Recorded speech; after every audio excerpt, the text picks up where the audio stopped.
Adrian Cole built an empire on blood and silence, but nothing prepared him for the 3-year-old girl staring at him with his own eyes.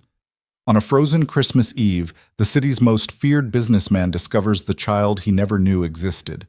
The woman he destroyed still loves him, and the past he buried alive is standing on a snow-covered sidewalk, holding his daughter's hand.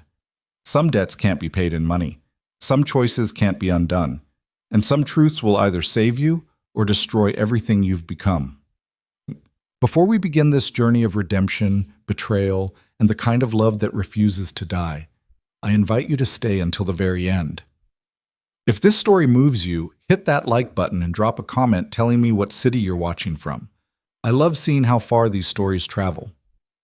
Now let's step into Adrian Cole's world, where power means nothing when you've lost everything that matters. The snow fell like broken promises over Manhattan. Adrian Cole stood at the floor-to-ceiling window of his penthouse office, watching the city transform into something clean and forgiving beneath the white blanket. 23 stories below, Christmas Eve unfolded in all its traditional chaos, families hurrying through the streets with wrapped packages, couples laughing under street lamps, children pressing their faces against shop windows filled with everything their hearts desired. He felt nothing. The whiskey in his hand had gone warm, untouched for the better part of an hour. Behind him, his office sprawled in deliberate darkness, illuminated only by the glow of the city and the dying embers in the fireplace. Oak desk, leather chairs, walls lined with first editions he'd never read, and art he'd never really looked at. All of it expensive, all of it meaningless. Adrian was 42 years old, and he owned half of New York's underground economy, import-export businesses that laundered money from Boston to Miami, nightclubs that served as fronts for operations most people couldn't imagine, real estate holdings that gave him leverage over politicians, judges, and police captains who'd long ago stopped pretending they couldn't be bought. He'd built an empire, and he'd done it alone. "Mr. Cole?" His assistant's voice crackled through the intercom, hesitant. "It's nearly 7. Will you need anything else tonight?" Adrian didn't turn from the window. "Go home, Marcus. Be with your family." A pause.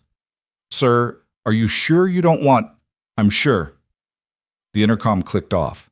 Adrian heard the outer office door close moments later, followed by the elevator's distant chime. Then silence settled over the building like another layer of snow, cold and complete.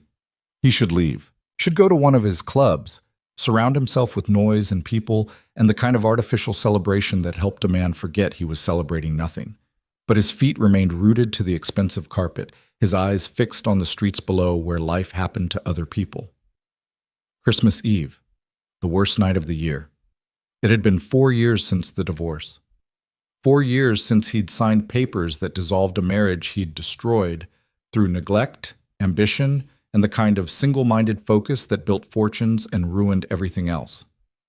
4 years since he'd last seen Lena Parker. No, she'd gone back to her maiden name, he remembered. Since he'd last seen the woman who'd loved him when he was nobody, who'd believed in him when he had nothing but hunger and dreams. She'd asked him to choose, family or empire, her or the life he was building in the shadows. He'd chosen poorly. Adrian drained the whiskey in one burning swallow and turned from the window. Enough. Enough drowning in memories that changed nothing. The past was dead, and he'd killed it himself. No amount of expensive liquor or silent reflection would resurrect what he'd buried. He grabbed his coat, black cashmere, Italian, worth more than most people's monthly rent, and headed for the elevator. Movement. That's what he needed. Action. Anything but this suffocating stillness that turned his penthouse into a mausoleum. The streets greeted him with biting wind and the kind of cold that found every gap in even the most expensive clothing. Adrian turned up his collar and walked without direction, letting the city pull him along. Around him, New York celebrated. Shop windows glowed with warm light. Salvation Army volunteers rang bells on corners. A group of carolers harmonized outside Rockefeller Center, their voices rising sweet and clear above the traffic. He walked faster, as if he could outpace the loneliness. 20 minutes later, he found himself in a neighborhood he didn't immediately recognize. Not the gleaming towers of Midtown or the calculated grid of the districts where his businesses operated. This was somewhere in between, working-class apartments with wreaths on doors, corner bodegas still open, the kind of place where people actually lived rather than just existed. Adrian slowed, suddenly aware he'd wandered farther than intended.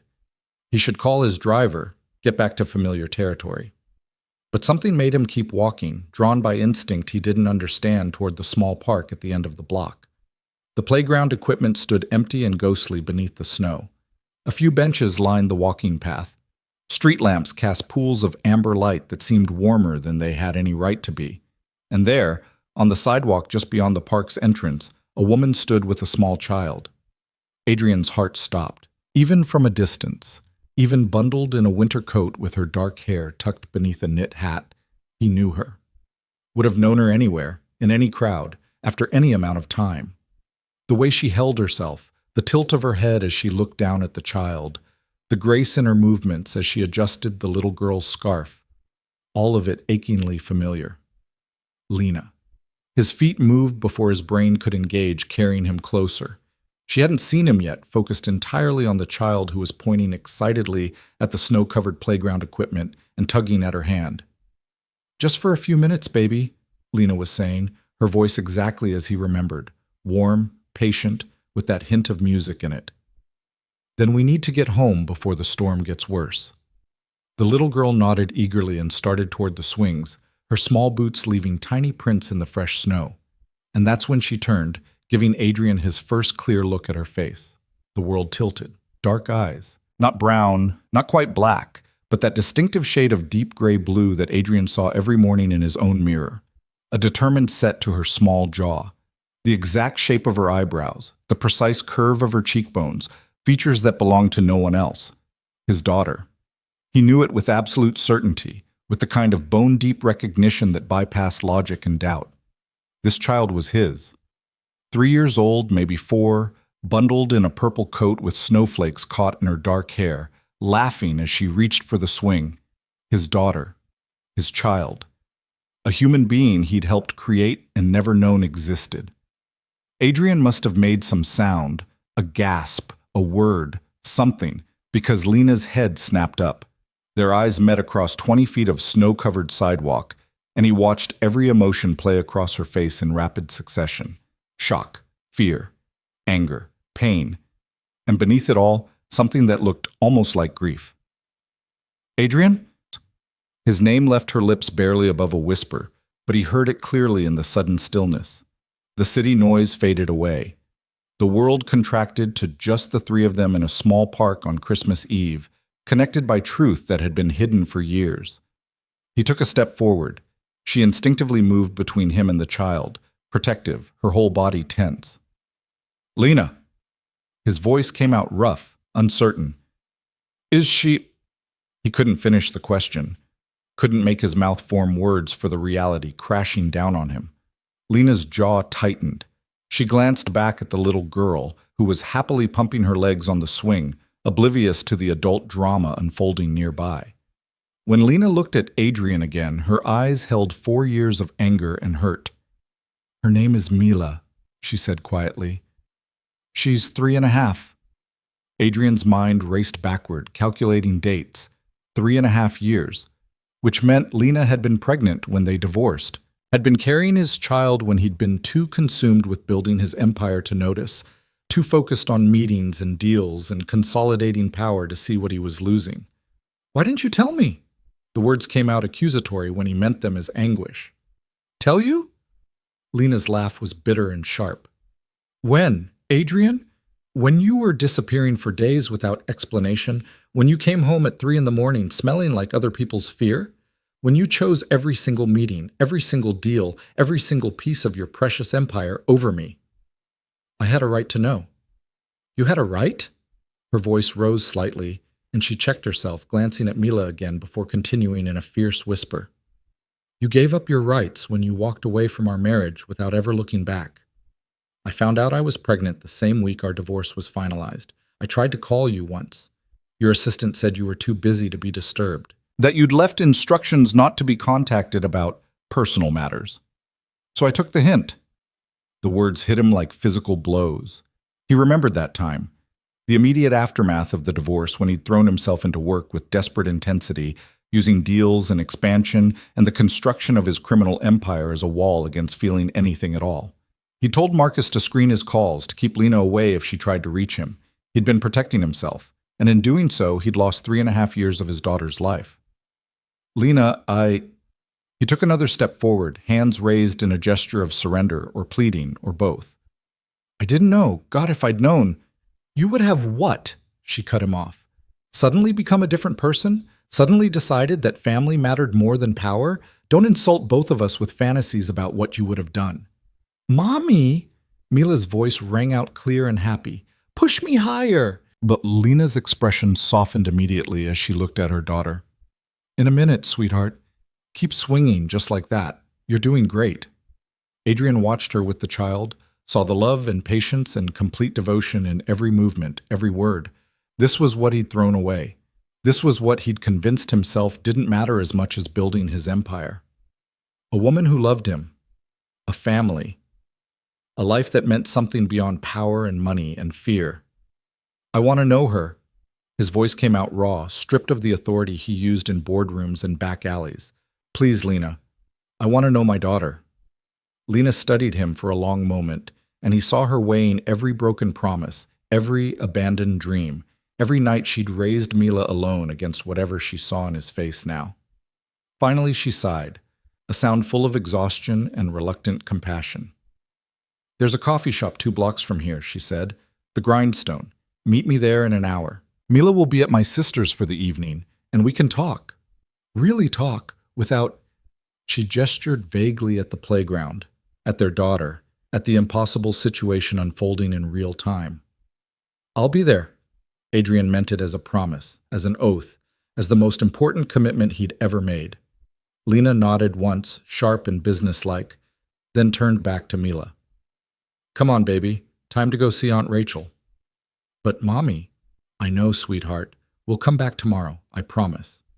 As Adrian watched them leave, Lena taking Mila's small hand in hers, the two of them walking away through the falling snow, he felt something crack open in his chest.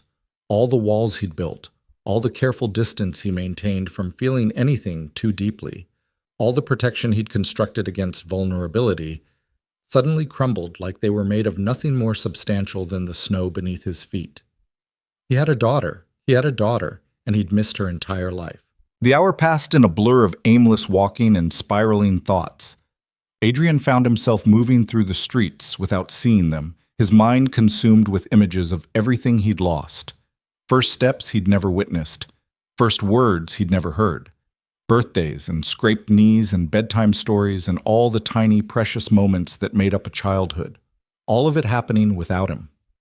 By the time he pushed through the door of the Grindstone, he felt hollowed out and rebuilt simultaneously, emptied of everything except the desperate need to somehow make this right. The coffee shop was small and warm, decorated with mismatched furniture and local art on the walls. Only a few customers occupied the tables, a young couple sharing a piece of pie, an elderly man reading a newspaper, a barista wiping down the espresso machine. Lena sat in the back corner, a cup of tea in front of her, her coat folded over the chair beside her. She'd taken off her hat, and her dark hair fell in waves around her shoulders. She looked older than he remembered. Not in a bad way, but in the way that living and struggling and surviving alone aged a person. There were faint lines at the corners of her eyes, a weariness in the set of her shoulders. But she was still beautiful, still the woman who'd stolen his heart when they were both too young to know what they were promising each other.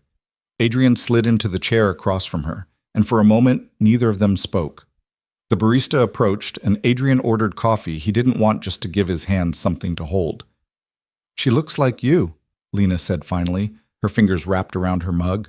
I knew she would, from the moment I found out I was pregnant. Knew she'd have your eyes, your stubbornness. A ghost of a smile touched her lips. She has your temper too, God help me. Tell me about her. Adrian leaned forward, needing to know everything, to somehow compress 3.5 years into a single conversation. Please, tell me everything. Lena took a sip of tea, gathering her thoughts, or her courage, or both. When she spoke, her voice was soft but steady, full of the kind of love that came from years of devotion. She was born on July 23rd. 7 pounds, 4 ounces. dark hair from the start. The nurses kept commenting on it. She didn't cry much as a baby, just watched everything with these serious eyes, like she was trying to figure out the world. Lena's smile grew more genuine. She walked at 10 months. Early, the pediatrician said. Just stood up one day and decided she was done crawling. She loves books. Has me read the same stories over and over until I have them memorized. Her favorite is about a little girl who befriends a dragon. She makes me do different voices for all the characters. Lena paused, her eyes distant with memory. She's fearless, climbs everything, tests every boundary, pushes every limit. And she's kind, so incredibly kind. Shares her toys with other kids at the park, wants to help with everything, cries if she thinks someone is sad. Adrian listened, absorbing every detail, building a picture of the daughter he'd never met. Each fact felt precious and devastating simultaneously. Precious because Lena was giving him this gift of knowledge. Devastating because he'd missed living these moments himself. What does she know about me? He asked when Lena paused. Does she wonder? She knows she has a father, Lena said carefully. I told her that her daddy had to go away for work, that he didn't know about her. She met his eyes directly. I didn't want her to think you abandoned her, that you knew about her and chose not to be there. So I told her a version of the truth, that you didn't know, but if you did, you'd love her. The words hit him hard. Even after everything he'd done, everything he'd chosen, Lena had protected him in Mila's eyes, had given him grace he didn't deserve. Thank you, he managed, for that. For not... Thank you. Lena nodded acknowledgement, but didn't smile. I didn't do it for you, Adrian. I did it for her.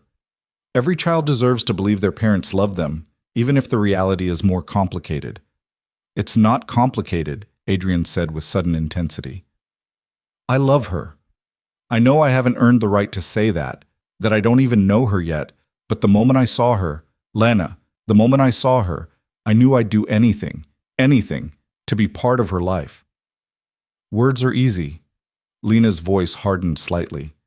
You were always good with words, Adrian, promising things, making plans, swearing you'd change.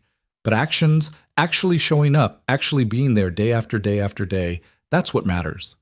That's what being a parent is. I know. Do you? She leaned forward, her eyes fierce. Do you really? Because being a parent means 3 a.m. fevers and terrible twos and giving up every single selfish impulse for the sake of another human being. It means putting her needs before your meetings, her bedtime before your deals, her safety before your empire. Can you do that? Can you really look me in the eye and tell me you're capable of putting Mila first? The question hung between them, weighted with 4 years of broken promises and abandoned dreams. Adrian thought about his life, the late-night meetings, the dangerous deals, the constant calculation of risk and reward that governed his every decision.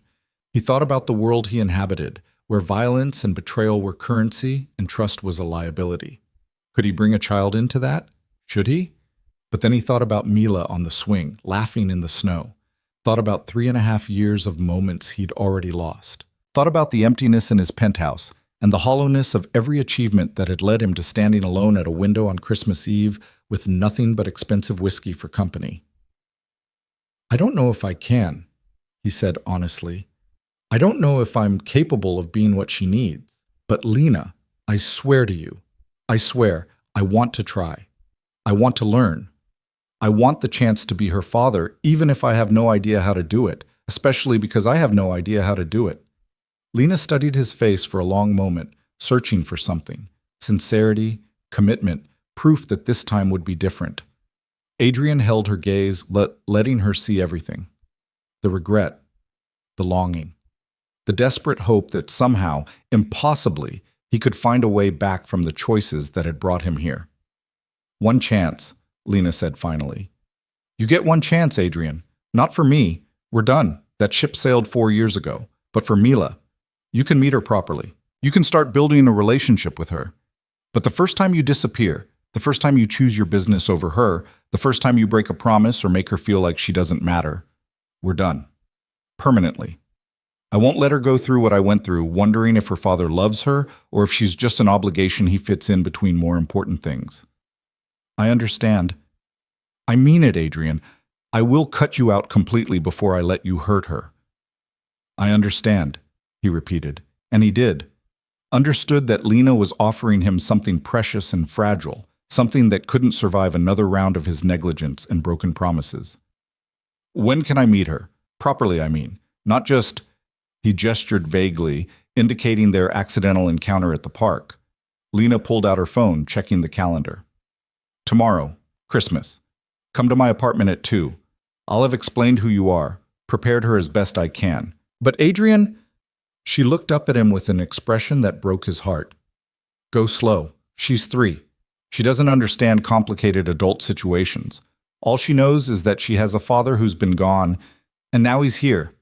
Don't overwhelm her. Don't make promises you can't keep. Just be gentle. I will.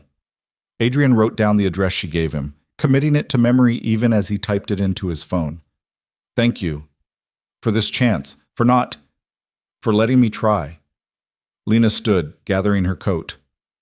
Don't thank me yet. Thank me in 6 months if you're still showing up. Thank me in a year if Mila trusts you. Thank me in 5 years if you've actually managed to be the father she deserves. She left before he could respond, walking out into the snow-filled night with the kind of quiet strength that had first attracted him to her a decade ago. Adrian sat alone at the table, his coffee growing cold, his mind racing with everything that had just happened.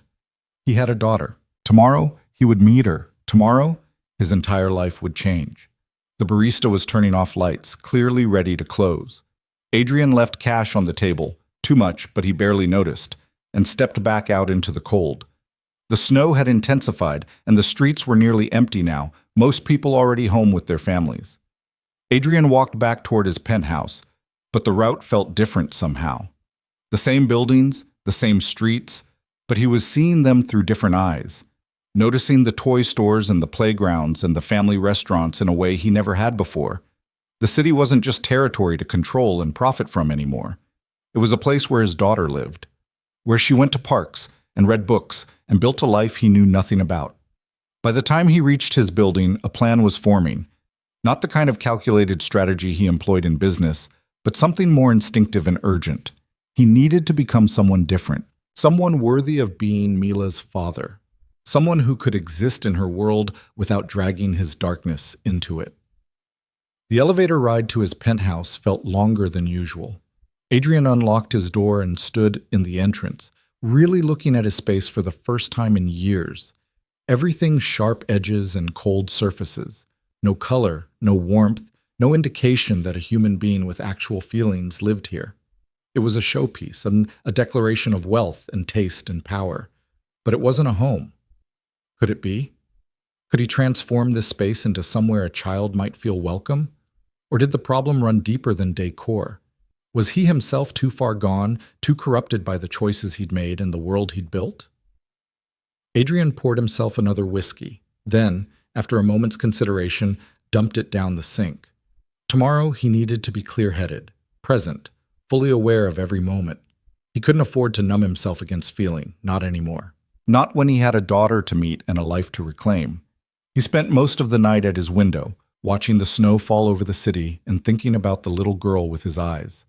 Wondering what she liked for breakfast, what made her laugh, whether she was sleeping peacefully in whatever apartment Lena had built for them, or if she woke up sometimes in the night needing comfort. Wondering if he could possibly become the kind of man who deserved to be called her father. Christmas morning arrived cold and bright. The storm had passed, leaving everything covered in pristine white that sparkled in the sunlight. Adrian dressed carefully, not in one of his usual expensive suits, but in dark jeans and a charcoal sweater. Casual, approachable, the kind of thing a normal father might wear. He stopped at a toy store on the way, then stood paralyzed in front of hundreds of options, having no idea what a 3-year-old girl might want. Finally, he settled on a stuffed dragon, remembering Lena's comment about Mila's favorite book, and a set of colorful building blocks that the clerk assured him were age-appropriate. The gifts felt inadequate. How did you sum up 3.5 years of absence in toys and apologies? But it was something, a starting point. Lena's apartment building was in Brooklyn, in one of those neighborhoods where families actually lived rather than just invested. Adrian climbed the stairs to the 3rd floor, his heart pounding harder than it had during any business negotiation or dangerous deal. He'd faced down rival criminals, stared down corrupt officials, built an empire through willpower and calculated risk. But standing outside apartment 3C with a stuffed dragon in his hands, he'd never been more terrified. He knocked. Footsteps approached. The door opened, and Lena stood there, looking tired but determined. Behind her, he could see a living room that was nothing like his penthouse, warm and cluttered with books and toys, artwork clearly created by small hands taped to the walls, a worn but comfortable couch covered in colorful pillows. "Come in," Lena said quietly. "She's in her room. I told her you were coming, that you're her father, that you didn't know about her before, but you want to meet her now. She's—" Lena paused, choosing words carefully. "She's excited and nervous, so please, Adrian, remember what I said. Be gentle." Adrian nodded, his throat too tight for words. He stepped inside and Lena closed the door behind him. "Mila," she called down the short hallway. "Sweetheart, there's someone here to meet you." A door opened. Small footsteps pattered on hardwood, and then she appeared, the little girl from the park, now wearing a red dress with white tights, her dark hair pulled into two ponytails tied with green ribbons. She stopped at the edge of the living room, one hand gripping the door frame, her gray-blue eyes fixed on Adrian with curiosity and caution. "Hi," she said softly. Adrian's knees nearly buckled. Up close, the resemblance was even more striking. She had his eyes, his jaw, even the way she tilted her head when examining something new. He'd seen that exact expression in his own mirror 1,000 times. "Hi, Mila," he managed, his voice rough. "I'm Adrian. I'm your father." She considered this, her small face serious. "Mommy said you had to go away." "I did, but I didn't know about you. If I had—" He stopped, not wanting to make excuses or burden a 3-year-old with adult complications. "I'm very, very happy to meet you now." Mila's eyes dropped to the stuffed animal in his hands. "Is that a dragon?" "It is."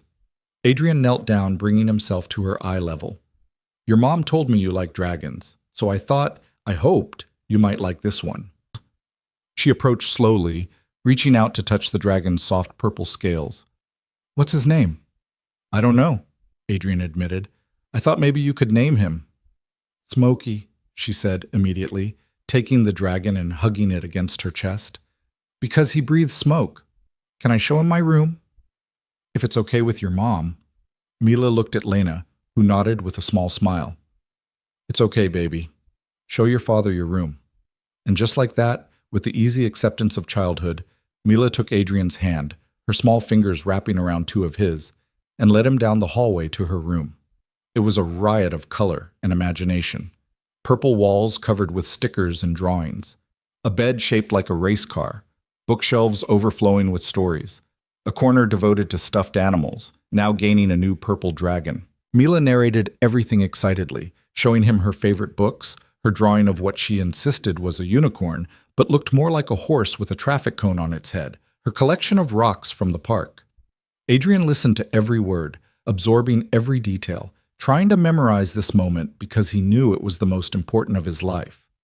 Not closing the deal that made his first million, not establishing control over his territory, not any of the achievements he'd once thought defined him. This, his daughter showing him her room, this was everything. "Do you have to go away again?" Mila asked suddenly, looking up at him with those eyes that were mirror images of his own. The question pierced him. Adrian knelt down so they were face to face. "No," he said firmly. "I'm not going away. I'm going to be here, as much as your mom allows. I want to know you, Mila. I want to be your father, if you'll let me." She studied him with that serious expression, and he could almost see her young mind working through what that meant. Then she held out Smokey the dragon.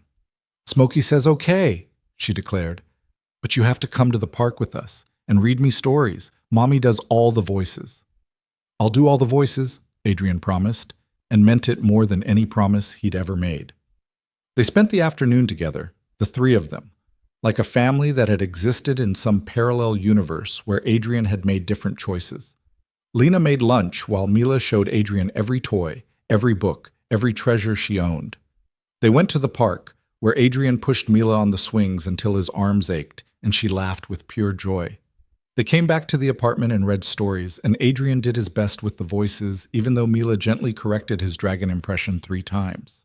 And through it all, he felt something he hadn't experienced in years, a sense of rightness, of being exactly where he was supposed to be, doing exactly what he was meant to do. Not building empires or accumulating power, but sitting on a worn couch reading about dragons and princesses to a 3-year-old girl who had his eyes and his stubbornness and deserved so much better than the father she'd gotten. As the afternoon stretched into evening, Mila grew sleepy, curling against Lena's side with Smokey clutched in her arms. Adrian sat across from them, watching, trying to commit every detail to memory. "I should go," he said quietly. "Let you get her to bed." Lena nodded, carefully extracting herself from beneath Mila's weight. "Mila, sweetheart, say goodnight to your father." Mila's eyes opened halfway. "Will you come back?" "Yes," Adrian said without hesitation. "If it's okay with your mom, I'll come back tomorrow, and the day after that, and every day after that." "Promise?" The word hung in the air, weighted with every broken promise of his past. Adrian looked at Lena, saw the warning in her eyes, the reminder that this child's trust was precious and fragile. Then he looked back at his daughter, at the hope and exhaustion in her small face. "I promise," he said. And this time, he meant to keep it. Mila smiled sleepily and closed her eyes. Lena walked Adrian to the door, stepping out into the hallway with him for a moment of privacy. "She likes you," Lena said, her voice carefully neutral. "That's good, but Adrian..." "I know. I have to earn this. I have to prove it. I will." He met her eyes directly. "I know you don't believe me yet. I know you have every reason not to. But I swear to you, Lena, I'm not the same man who walked away from our marriage. Or maybe I am, but meeting Mila, it's changed something. I can't go back to who I was before I knew about her. I don't want to." Lena searched his face for a long moment. "We'll see," she said finally. "Come back tomorrow. 3 o'clock. We'll take her to the Natural History Museum. She loves the dinosaurs. And Adrian? Don't be late." "I won't be." He meant it as a vow, as a promise, as a commitment written in something more permanent than words. As he walked down the stairs and out into the cold evening air, Adrian felt the weight of what he'd gained and what he still stood to lose settling over him like a second skin. He had a daughter. He had been given a chance, one chance, to be part of her life. And in accepting that gift, he'd accepted everything that came with it. The responsibility, the vulnerability, the terrifying possibility of failing someone who depended on him in ways that had nothing to do with money or power. The city stretched out around him, familiar and foreign simultaneously. His empire was still out there, the businesses, the deals, the dangerous men who answered to him, and the even more dangerous ones who didn't. Tomorrow he'd have to face that world again. Have to figure out how to exist in both spaces. The father who read dragon stories, and the man who controlled half of New York's underground economy.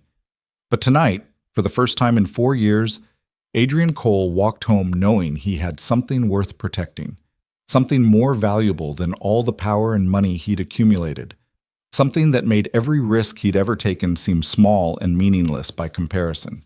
He had a daughter who called her dragon Smokey and corrected his voices and asked if he'd come back tomorrow. And he would. He'd come back tomorrow and every day after, for as long as she'd let him, because this time, finally, impossibly, desperately, he had something to come back to, something worth choosing over everything else. The museum's great hall swallowed them in shadows and wonder. Mila stood frozen beneath the Tyrannosaurus Rex skeleton, her small hand gripping Adrian's with surprising strength, her mouth forming a perfect O of amazement. The massive fossil loomed above them, suspended in mid-stride as if it might shake off millions of years and resume its hunt across the marble floor. "He's so big," Mila whispered, her voice tiny in the cavernous space. Adrian knelt beside her, following her gaze upward. "She," he corrected gently, remembering something he'd read once in a life that felt very far away.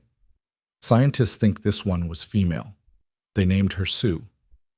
"Like Aunt Rachel's friend?" Mila's eyes remained fixed on the skeleton, wide with wonder. "Maybe. But this Sue lived a very long time ago, before there were people or cities or anything we know now." Lena stood a few feet away, watching them with an expression Adrian couldn't quite read. She'd been quiet since he arrived at the apartment, cordial but distant, as if she was reserving judgment on whether this was real or just another performance from a man who'd proven himself capable of spectacular disappointment. They moved through the fossil halls slowly, Mila leading them from exhibit to exhibit with the fearless curiosity of childhood. She asked 1,000 questions. Why did the Triceratops have 3 horns? Where did all the dinosaurs go? Could they have dragons now if they still had dinosaurs then?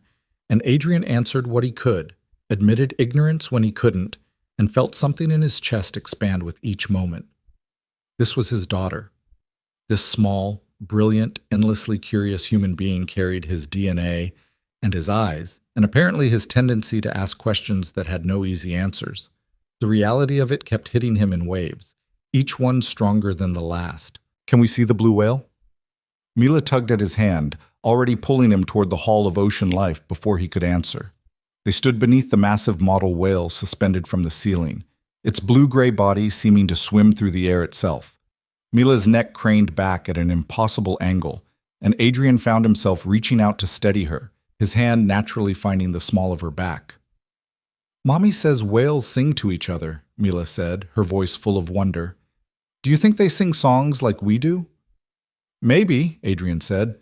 "Maybe they tell each other stories about where to find food, or where they've traveled, or about their families."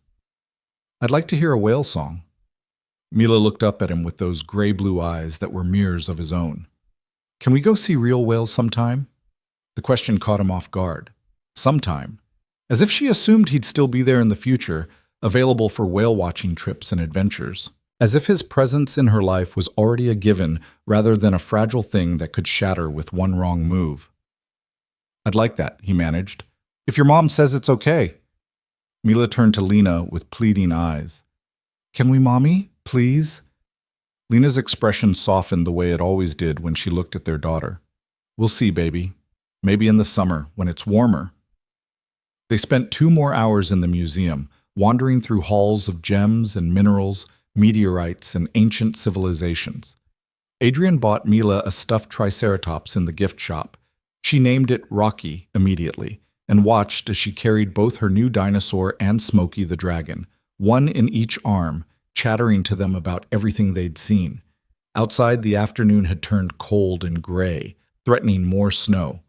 Lena pulled Mila's coat tighter and adjusted her scarf, maternal movements so practiced they were almost unconscious. Adrian watched, memorizing the gesture, adding it to his growing collection of moments that made up the life he'd missed. "I'm hungry," Mila announced, her energy finally flagging. "There's a pizza place around the corner," Lena said, glancing at Adrian. "If you want to join us." It wasn't quite an invitation, more like an acknowledgement that he was there and could continue being there if he chose. But Adrian heard the test beneath the words. Would he stay for the mundane parts too? The tired child, the ordinary meal, the unglamorous reality of family life? "I'd love to," he said. The restaurant was loud and cheerful, filled with families escaping the cold. They squeezed into a booth, Mila between them, and ordered a pizza with half plain cheese for Mila and half mushroom and olive for the adults. While they waited, Mila drew on the paper tablecloth with the crayons the waiter brought, creating an elaborate scene involving dragons, dinosaurs, and what she insisted was a castle, but looked more like a rectangle with triangles on top. "Tell me about your week," Adrian said to Lena, trying for normal conversation, trying to be the kind of person who existed in this world of pizza restaurants and children's drawings. Lena looked surprised by the question, as if she'd forgotten he might care about her life beyond his access to Mila. "It was fine. Busy. I picked up extra shifts at the hospital. I'm a nurse now in pediatrics. And Mila had her holiday program at preschool on Tuesday." Adrian felt the words like a punch. Holiday program. Another moment he'd missed. How did it go? She was a reindeer. Lena's smile was genuine, lit from within by maternal pride. Sang all the songs, did all the motions, waved at me 17 times from the stage. It was perfect.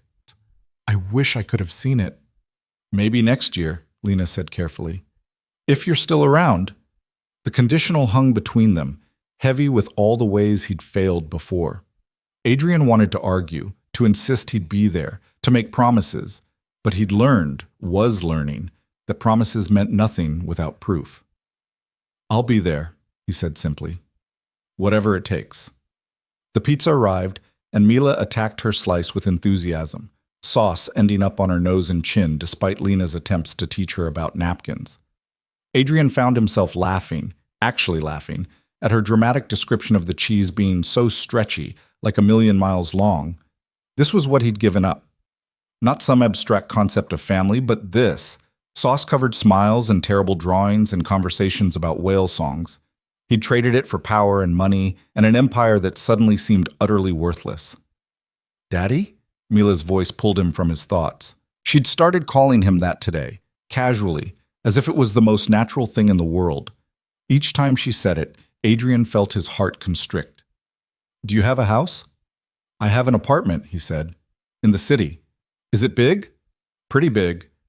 "Bigger than our apartment." Adrian thought about his penthouse with its floor-to-ceiling windows and empty rooms. "Yes, but not as nice."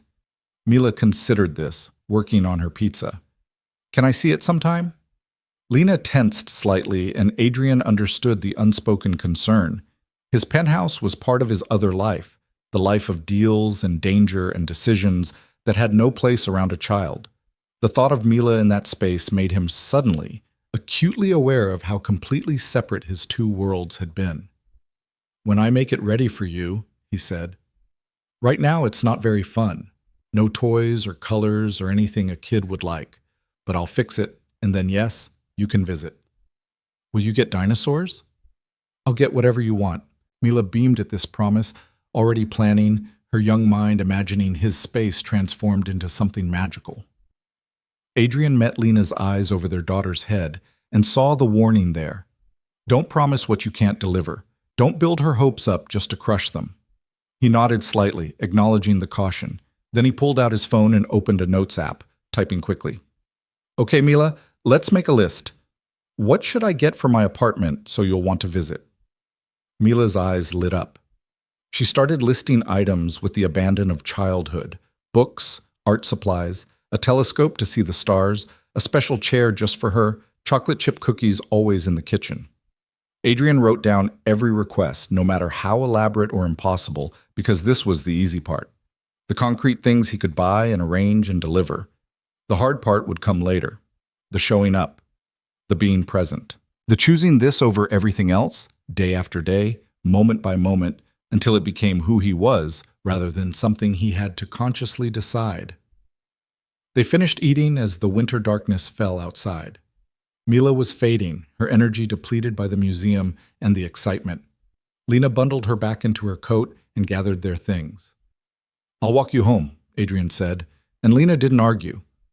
The streets had that hushed quality that came with impending snow.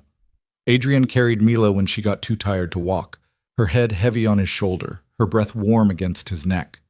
She weighed almost nothing and everything. This small person trusting him enough to fall asleep in his arms, it was a responsibility more profound than anything he'd ever carried before. At Lena's building, he handed Mila carefully back to her mother, watching as Lena shifted their daughter's weight with practiced ease. "Thank you," Lena said quietly, "for today. She had a good time." "So did I." "Adrian," Lena paused, choosing words carefully. "I can see you're trying. I do. But this is just the beginning, the easy part even. It's showing up for the hard days that matters, the sick days, the tantrum days, the days when she's not a perfect angel and being a parent isn't fun." "I know. Do you?" Her eyes searched his face. "Because in a few weeks, the novelty is going to wear off. Being a parent becomes routine, and routine becomes boring, and boring becomes exactly the kind of thing you used to abandon for something more exciting." The words stung because they were true. Adrian had never been good with routine, with the mundane patience that real commitment required. He'd always been chasing the next deal, the next challenge, the next thing that made him feel alive and powerful. "I'm not that man anymore," he said, knowing even as he spoke that actions would have to prove what words couldn't. "We'll see." Lena adjusted Mila's weight against her hip. "Come by tomorrow around 10. We're staying in, supposed to snow again. You can help me keep a restless 3-year-old entertained indoors." It was another test, Adrian realized. Another chance to prove he could handle the unglamorous reality of parenthood. "I'll be there," he promised. He walked home through streets that felt different now, populated by possibilities he'd never noticed before. Every parent he passed pushing a stroller, every family bundled together against the cold, every lit window showing dinner tables and living rooms, all of it suddenly, painfully visible. This was what he'd been missing while building his empire. This ordinary, extraordinary world of connection and belonging. His penthouse greeted him with its usual cold elegance. Adrian stood in the entrance and saw it through Mila's eyes. All sharp edges and empty spaces, beautiful but sterile, impressive but utterly unwelcoming to a child. She'd been right. It wasn't fun. It was a showpiece, a trophy, a declaration of success that had nothing to do with life actually lived. He pulled out his phone and scrolled through the list Mila had dictated. Books, art supplies, telescope, special chair, cookies. A child's wish list, innocent and trusting. Adrian added items to an online cart, ordering everything for rush delivery. Then he kept shopping, softer furniture, warmer colors, photographs of nature and animals instead of abstract art. Things that might make this space feel less like a mausoleum and more like somewhere his daughter might want to visit. His assistant called around 9. "Mr. Cole, we have the monthly meeting tomorrow at 10. All the territory managers will be there. You wanted to review the quarterly numbers and discuss expansion into—" "Cancel it," Adrian said. Silence on the other end. "Sir?" "Cancel the meeting. Reschedule for next week. Something came up." "Mr. Cole, these men have flown in from 4 states. Some of them have—" "I don't care." Adrian's voice came out harder than he intended. "Tell them I apologize, but it can't be avoided. Next week, same time. That's final." He hung up before Marcus could argue further. In his old life, this would have been unthinkable. You didn't cancel on the men who ran your empire. You didn't prioritize anything above the business that generated your power. But Mila had asked him to be there at 10, and he'd promised, and this time, keeping that promise mattered more than anything else. The snow started around midnight. Adrian stood at his window watching it fall, thinking about the little girl asleep in Brooklyn who had his eyes and his stubbornness and deserved a father who would actually be there. Thinking about the life he'd built and whether any of it was worth keeping if it meant losing this chance. His phone buzzed. A text from a number he recognized but hadn't heard from in months. Victor Reyes, one of his oldest associates from the early days when Adrian was clawing his way up through New York's underworld. Victor ran operations in Queens, controlled the ports, and had a reputation for violence that made even hardened criminals nervous. The message was brief. "Need to meet. Tomorrow. Important." Adrian stared at the text, his jaw tightening. Victor never reached out unless there was a problem, and Victor's problems tended to involve the kind of situations that required immediate attention and absolute discretion. In his old life, Adrian would have responded instantly, would have rearranged everything to handle whatever crisis was brewing. But tomorrow he'd promised to be in Brooklyn at 10, keeping Mila entertained indoors while snow fell outside. He typed back, "Can't tomorrow, next week." The response came immediately. "Not next week, tomorrow. You'll want to hear this." Adrian felt the familiar pull, the gravity of his empire demanding attention, asserting priority, reminding him that power required constant vigilance. But then he thought about Mila's face when she asked if he'd come back, about the way she'd fallen asleep on his shoulder, trusting him completely, about Lena's warning that the hard part was choosing them over everything else. "Next week," he typed again. "That's final." He turned off his phone before Victor could argue further. Morning arrived bright and cold, the city transformed by fresh snow. Adrian dressed in jeans and a sweater again, deliberately leaving his expensive suits hanging in the closet.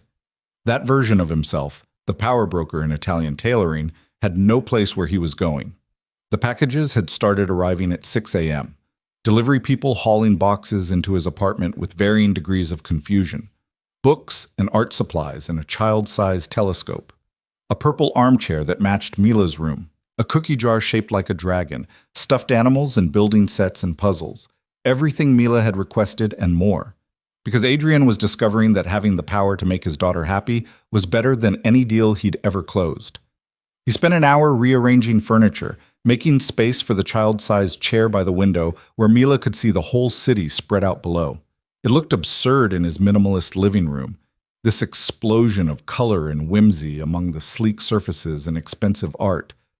But it also looked right somehow, like his space was finally becoming a place where life could actually happen. By 9:30, he was in Brooklyn, standing outside Lena's building with a container of hot chocolate and a bag of pastries from the bakery she used to love when they were married. Small gestures, but genuine ones. The kind of everyday thoughtfulness he'd forgotten how to offer. Lena answered the door in yoga pants and an oversized sweater, her hair pulled back, no makeup. She looked beautiful and tired, and real in a way that made Adrian's chest ache with everything he'd lost. "You're early," she said, taking the coffee and pastries with something that might have been gratitude. "I didn't want to risk being late." Mila appeared behind her mother, still in her pajamas, dragging Smokey the Dragon and Rocky the Triceratops. "Daddy, can we build a fort?" The request was so normal, so wonderfully mundane, that Adrian felt something shift in his chest. "Absolutely. The best fort ever built." They spent the morning transforming Lena's living room into an elaborate structure of blankets and pillows, couch cushions and chairs. Mila directed the construction with surprising authority, declaring what went where, vetoing designs that didn't meet her specifications. Adrian followed orders, learning that architecture as dictated by a 3-year-old followed very different rules than anything he'd studied. Lena watched from the kitchen, allegedly doing dishes but mostly just observing them, and Adrian wondered what she was thinking, whether she was seeing echoes of the man she'd married before his ambition consumed everything.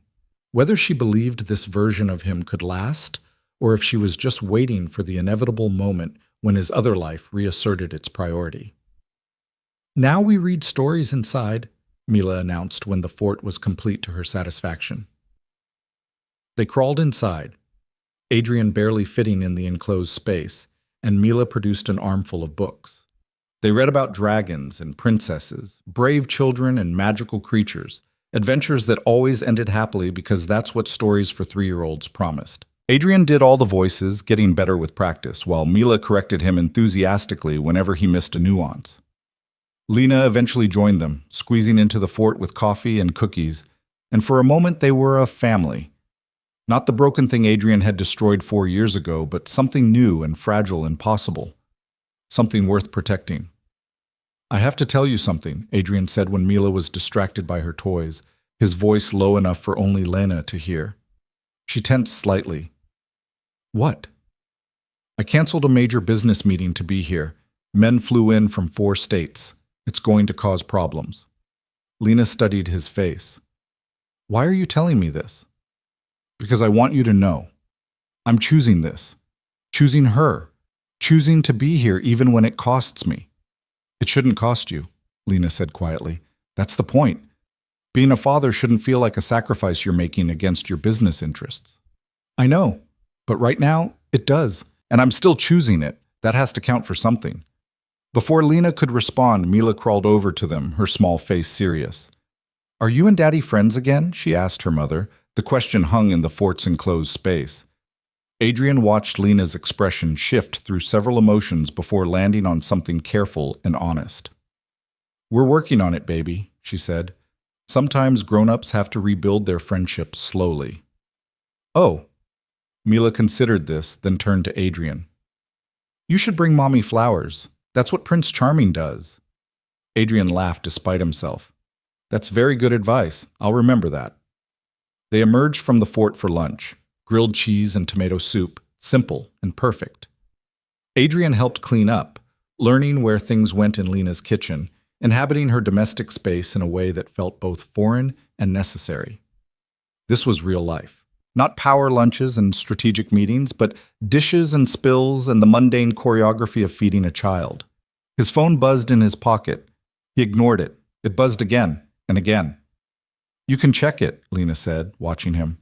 "It's not important." "Adrian, I'm not asking you to pretend your business doesn't exist. I'm asking you to find balance, to not let it consume everything." He pulled out the phone reluctantly. 7 missed calls from Victor Reyes, 3 from Marcus. A dozen texts ranging from urgent to threatening, all of them demanding immediate attention, immediate response, immediate action. I need to make a call, Adrian said. 5 minutes. He stepped into Lena's bedroom, closing the door. Dialed Victor's number with reluctance and resignation, knowing this conversation would test every choice he'd made in the last few days. Victor answered on the first ring. Where the hell have you been? Busy. What's so urgent? We have a situation. Dominic Santoro is making moves on the waterfront. He's... Handle it. Adrian cut him off. That's why I pay you. Handle it. Silence. Then, you don't understand. He's got backing from the Italians in Jersey. This isn't something I can just handle. We need to show force, make a statement, and we need you to... I'm not available. Not available? Victor's voice rose. Adrian, this is your empire, your territory. You can't just... Watch me. Adrian's voice hardened. I'm telling you how this is going to work now. You handle day-to-day operations. You make the decisions that need making. You only contact me for genuine emergencies, and this isn't one. Since when? Since now. I'm restructuring my involvement, taking a step back from the operational side. Another long silence. When Victor spoke again, his tone had shifted to something dangerous and calculating. You're losing your edge, Adrian. Getting soft. And in our world, soft men don't stay on top for long. Then maybe I don't want to be on top. The words surprised Adrian even as he said them, but he realized they were true. I have other priorities now. What priorities could possibly be more important than protecting what you've built? Adrian looked at the closed door, hearing Mila's laughter from the living room. That's none of your concern. Handle Santoro however you see fit, but handle it without me. He hung up before Victor could respond and stood there for a moment, his phone still in his hand, feeling the weight of bridges burning. In his world, showing weakness invited attack. Stepping back invited takeover. He'd just painted a target on himself, and every ambitious criminal from Brooklyn to Boston would take notice. But in the living room, his daughter was waiting, and for the first time in his adult life, that mattered more than empire. When he returned, Mila was drawing at the table, her tongue caught between her teeth in concentration. Lena stood by the window, arms crossed, her expression unreadable. Everything okay? She asked. It will be. Adrian hoped he was right. The afternoon passed in the kind of comfortable routine he'd never experienced. They played board games designed for children. Mila won twice and insisted the games were too easy for grown-ups to understand properly. They baked cookies from a mix, Mila helping measure and stir and creating more mess than assistance. They watched an animated movie about a princess who saved herself, and Mila provided running commentary about how the dragon was lonely and just needed a friend. By evening, Mila was yawning between sentences, fighting sleep with determination. Lena scooped her up for bath time, and Adrian found himself alone in the living room, surrounded by the evidence of the day, toys scattered across the floor, blanket forts still standing, cookie crumbs on the couch. He started cleaning up, putting things away, learning Lena's organizational system through trial and error. When she emerged from Mila's bedroom 20 minutes later, the living room was mostly restored. You didn't have to do that, she said. I wanted to. Adrian straightened the last couch cushion. She asleep? Out cold. Today wore her out. Lena sat on the couch, her exhaustion evident now that she didn't have to hold it together for their daughter. You did good today, with her, with everything. Thank you. But, Adrian, she looked up at him with eyes that had seen too much disappointment. This is one day, one good day. That's not enough to build trust on. I know. I need to know you understand what you're getting into, what being Mila's father actually means, long term. Because right now, this is still new and exciting. You're motivated by guilt and rediscovery. But what happens in 6 months when showing up isn't novel anymore, when being a parent is just routine obligation. Adrian sat down beside her, careful to maintain distance. Honestly, I don't know. I've never done this before, never been good at anything that required sustained, patient attention. But Lena, I'm terrified of losing her, of missing more of her life. That fear, it's stronger than anything I've ever felt, stronger than my ambition ever was. Fear isn't enough either. Then what is? Lena was quiet for a long moment. Love, I guess. Actually loving her more than you love your freedom, your power, your empire. Loving her enough that sacrifice doesn't feel like sacrifice anymore. It just feels like life. I'm not there yet, Adrian admitted, but I want to be. Then keep showing up, keep choosing her, keep proving it. Lena pulled her knees up to her chest, suddenly looking younger and more vulnerable. Because Adrian, I can survive you disappointing me again. I've done it before. But if you break her heart, if you make her love you and then abandon her, I'll never forgive you, and she might not either. The words landed like a promise and a threat simultaneously. Adrian nodded, accepting the terms, understanding the stakes were higher than any gamble he'd ever taken in business. Tomorrow? He asked. Tomorrow. But Adrian, maybe dial it back a little. You don't have to be here every single day immediately, all the time. That's not sustainable. And when you inevitably can't maintain that pace, Mila will think it means you don't care anymore. Start with what you can actually commit to long term. It was good advice, practical and wise, but the thought of not seeing Mila for even a day made Adrian's chest tighten with something close to panic. 3 days a week, Lena suggested, reading his face. Tuesday, Thursday, Saturday. Consistent, scheduled, reliable. Show her you keep your commitments. Then if you want to add more time later, it'll feel like a gift instead of you pulling back. Adrian wanted to argue, wanted to insist he could maintain daily visits indefinitely. But Lena knew him better than he knew himself, could see the patterns he was blind to. And she was trying to protect their daughter from the inevitable disappointment of unrealistic expectations. 3 days a week, he agreed. Tuesday, Thursday, Saturday. What time? Tuesdays and Thursdays, after her preschool, 3 o'clock. Saturdays morning, 10. And Adrian, if something comes up, if you absolutely have to cancel, you call me. Not at the last minute, not with an excuse. You call as soon as you know, with honesty and a plan for when you'll make it up to her. I will. Lena walked him to the door, and they stood in the doorway awkwardly, former spouses navigating new territory. Thank you, Adrian said finally, for this chance, for letting me try. Don't thank me yet. But her expression had softened slightly. Thank me in a year if you're still here. Adrian walked home through snow-covered streets, thinking about sustainability and commitment and the difference between sprint and marathon. He'd always been good at intense bursts, the big deal, the dangerous play, the all-in gamble. But being a father required something different. Steady presence, patient consistency, showing up even when it wasn't exciting, even when other things beckoned. His apartment greeted him with its new additions. The purple chair by the window, the shelves now holding children's books, the subtle transformation from bachelor pad to space that acknowledged a child's existence. It looked better this way, Adrian thought. Less like a showpiece, more like a home. His phone showed 23 new messages. Victor, Marcus, other associates, all demanding attention. Adrian scrolled through them with detachment, seeing his empire from new distance. The deals and territories and power plays that had consumed his entire existence now looked smaller somehow. Not unimportant exactly, but not all important either. He'd spent years building something that could crumble in months if he wasn't vigilant. But Mila was something else entirely.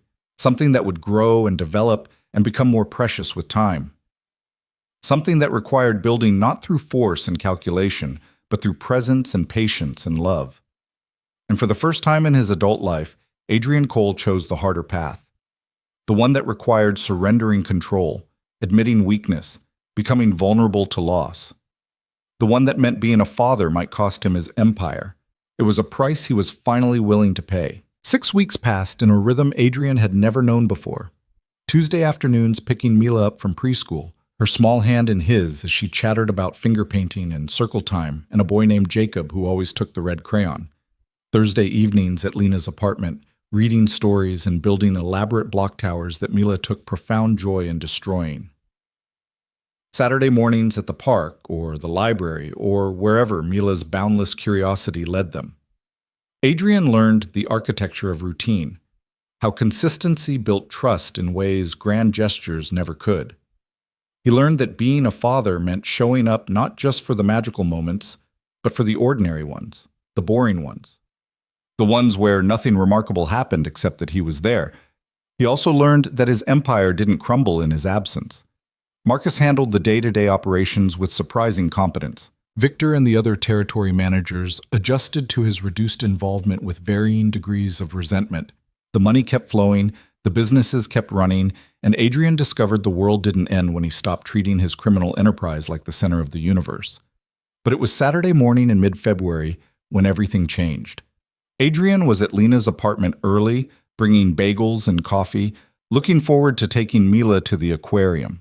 She'd been talking about seeing the jellyfish for 2 weeks straight, had drawn pictures of them in every color combination possible, had informed everyone from her preschool teacher to the grocery store clerk about her upcoming adventure. Lena opened the door with tension written across her face. No greeting, no smile, just a tight wariness that made Adrian's instincts flare. "What's wrong?" he asked immediately. She pulled him inside and closed the door, glancing toward Mila's bedroom where cartoons played faintly. "There was a man here yesterday, watching the building. Big guy, expensive suit, scar across his cheek. He approached me when I was getting groceries, asked if I was Lena Parker." Adrian's blood went cold. "What did he say?" "Nothing specific, just that he had a message for Adrian Cole. That old friends don't forget, that family is precious and should be protected." Lena's voice shook slightly. "Adrian, who was he? What does this mean?" But Adrian already knew. The description matched Thomas Kane, Victor's main enforcer, and the message was clear as a knife blade. This was Victor's response to Adrian stepping back, a reminder that in their world, showing weakness invited attack. And what greater weakness than having something you actually cared about losing? "It's nothing," Adrian lied, his mind already racing through responses and countermoves. "Probably just someone trying to spook me over a business dispute." "Don't lie to me." Lena grabbed his arm, her fingers digging in hard. "I'm not stupid, Adrian. I know what you are, what you've been. I accepted you trying to be a better man, trying to be Mila's father, but I won't let your past put her in danger." "She's not in danger. I won't let—" "You won't let?" Lena's voice rose and she caught herself, lowering it to a fierce whisper. "You don't get to decide that anymore. The moment you chose to be part of her life, you brought all your choices with you, all your enemies, all your debts, all the violence you've been involved in. I was willing to overlook it because you seemed genuine. But, Adrian, if your world is coming for us, it's not. I'll handle it." "How? How do you handle men who threaten families? What exactly is your plan here?" Adrian didn't have an answer. Or rather, he had the answer his old life provided. Violence met with greater violence. Threats neutralized permanently. Problems solved with the kind of finality that left bodies in rivers. But that solution belonged to a version of himself he was trying to leave behind. The version that didn't have a 3-year-old daughter who drew pictures of jellyfish and trusted him completely. "Daddy!" Mila emerged from her room in her favorite purple dress, Smokey the dragon under one arm. "Are we going to see the fishies?" Adrian's heart clenched at the sight of her, at the pure joy on her small face, at the absolute obliviousness to the danger circling their lives. This was what he'd done. Brought his darkness into her light, contaminated her innocence with his choices. "In a little bit, sweetheart," he managed, forcing his voice steady. "Can you watch your show for a few more minutes while I talk to Mommy?" Mila nodded and skipped back to her room, humming tunelessly. The moment her door closed, Lena turned on Adrian with barely controlled fury. "You need to fix this. Whatever this is, whoever that man was, you need to handle it right now, because I will not let Mila grow up afraid. I won't let her live in a world where strange men watch our building and deliver cryptic threats. If you can't protect her from your past, then you need to walk away." The ultimatum hit Adrian like a physical blow. Walk away from Mila. Give up the best thing in his life to keep her safe. It was logical, even noble, and absolutely unbearable. "Give me 48 hours, he said. 2 days. I'll handle this permanently. I'll make sure no one from my world ever comes near you or Mila again." "How?" "You don't want to know how, but I promise you, Lena, I promise. By Monday, this will be over." Lena studied his face, searching for truth or lies or some combination of both. Finally, she nodded, sharp and reluctant. "Monday. But Adrian, if I see that man again, if I feel like we're in danger for even a second, I'm taking Mila and disappearing. I have money saved. I have friends in other states, and you'll never find us. Do you understand? I understand. Good. She straightened her shoulders, visibly pulling herself together. Now take your daughter to see the jellyfish. Give her a perfect day, because it might be your last one with her. The aquarium visit passed in a surreal haze. Mila was radiant, pressing her face against the glass as jellyfish drifted past in ethereal beauty, asking 1,000 questions about how they moved and what they ate and whether they had brains. Adrian tried to be present, tried to absorb every moment, but part of his mind was already spinning through options and strategies and the brutal calculus of survival in a world built on fear. Victor had made his move, sent Thomas Kane to deliver a message that was simultaneously vague and crystal clear. Step back into line, or the people you love become leverage. It was textbook intimidation, the same tactic Adrian himself had used dozens of times against rivals and subordinates who needed reminding of their place. Now he was on the receiving end, and it was intolerable. "Daddy, look!" Mila tugged his hand toward the shark tank. "That one has so many teeth." Adrian knelt beside her, wrapping his arm around her small shoulders as they watched predators glide through artificial ocean. His daughter, his child, the single most important thing in a life that had been full of important things. And Victor thought she was a tool, a pressure point, a means of control. That was a fatal miscalculation. They had lunch at the aquarium cafe. Mila insisted on fish-shaped chicken nuggets, which she found hilarious, and Adrian listened to her chatter about every exhibit they'd seen. He memorized her laugh, the way her eyes lit up when she was excited, the unself-conscious joy she brought to everything.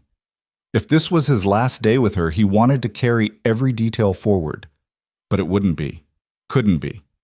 He'd promised Lena he'd fix this, and Adrian Cole always kept his promises. Eventually. When it mattered most. He dropped them home in the late afternoon, hugging Mila longer than usual, breathing in the scent of her strawberry shampoo and trying not to think about Lena's threat to disappear. "See you Tuesday, sweetheart," he said, pressing a kiss to her dark hair. "See you Tuesday, Daddy." Lena walked him to the door, her expression hard. "Whatever you're planning, Adrian, be smart, be final, and don't tell me about it." He nodded and left, already pulling out his phone as he hit the street. The first call went to Marcus. "I need a meeting with Victor Reyes tonight. Tell him it's urgent, and tell him to come alone." Marcus hesitated. "Sir, are you sure that's wise? Victor's been vocal about his concerns regarding your recent—" "I don't care about his concerns. Set up the meeting, the warehouse in Red Hook, 9 o'clock. And Marcus, make sure it's private. No one else there, no interruptions, just me and Victor." The second call went to an old contact, someone Adrian hadn't spoken to in 3 years but who owed him the kind of debt that never expired. James Chen answered on the third ring, his voice wary. "Adrian Cole, I was wondering when you'd collect."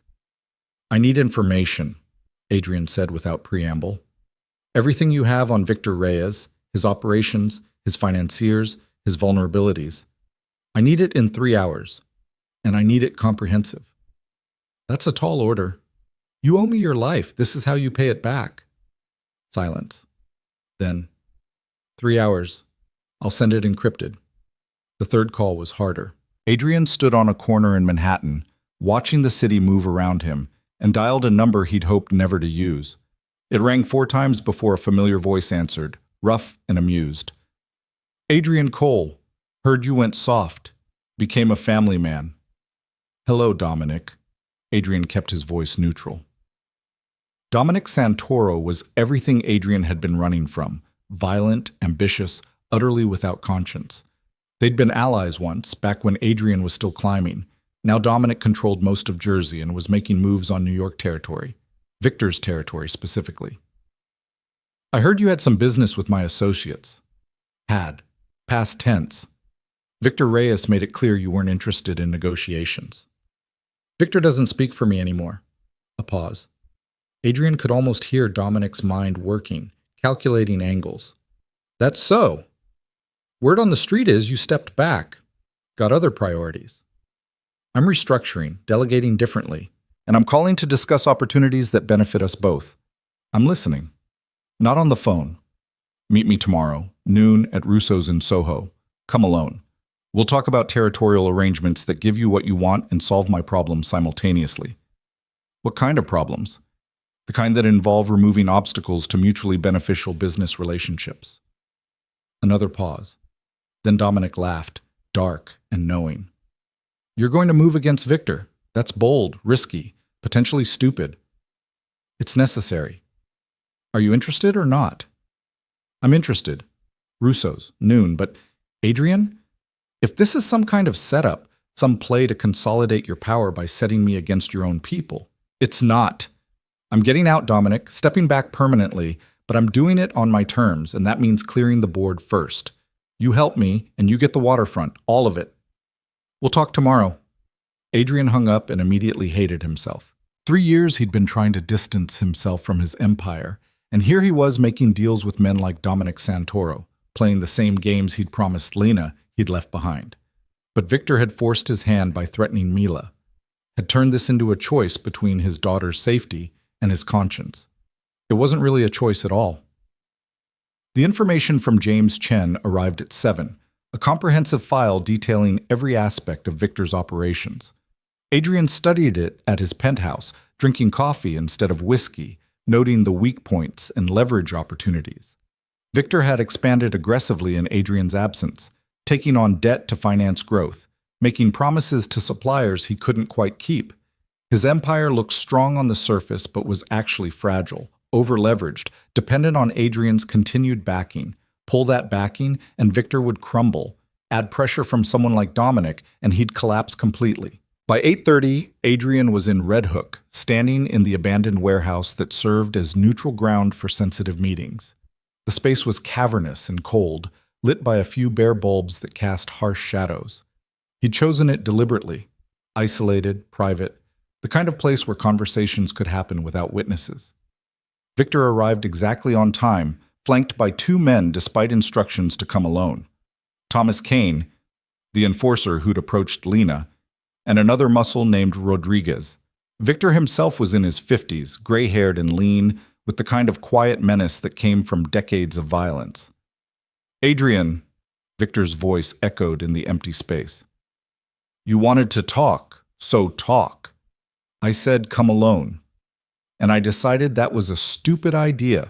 We both know you're unpredictable these days, distracted, so I brought insurance. Victor spread his hands.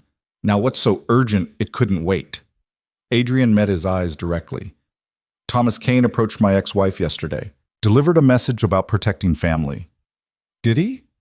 Victor didn't even try to deny it. Can't control what my men do on their own time. We both know that's bullshit. You sent him. You wanted to remind me what's at stake if I continue stepping back from operations. Someone had to. You've been AWOL for 6 weeks, Adrian. Missing meetings, ignoring calls, letting our organization drift while you play house in Brooklyn.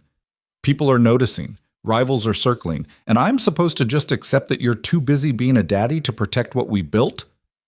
The contempt in Victor's voice made Adrian's hands clench. What we built is mine.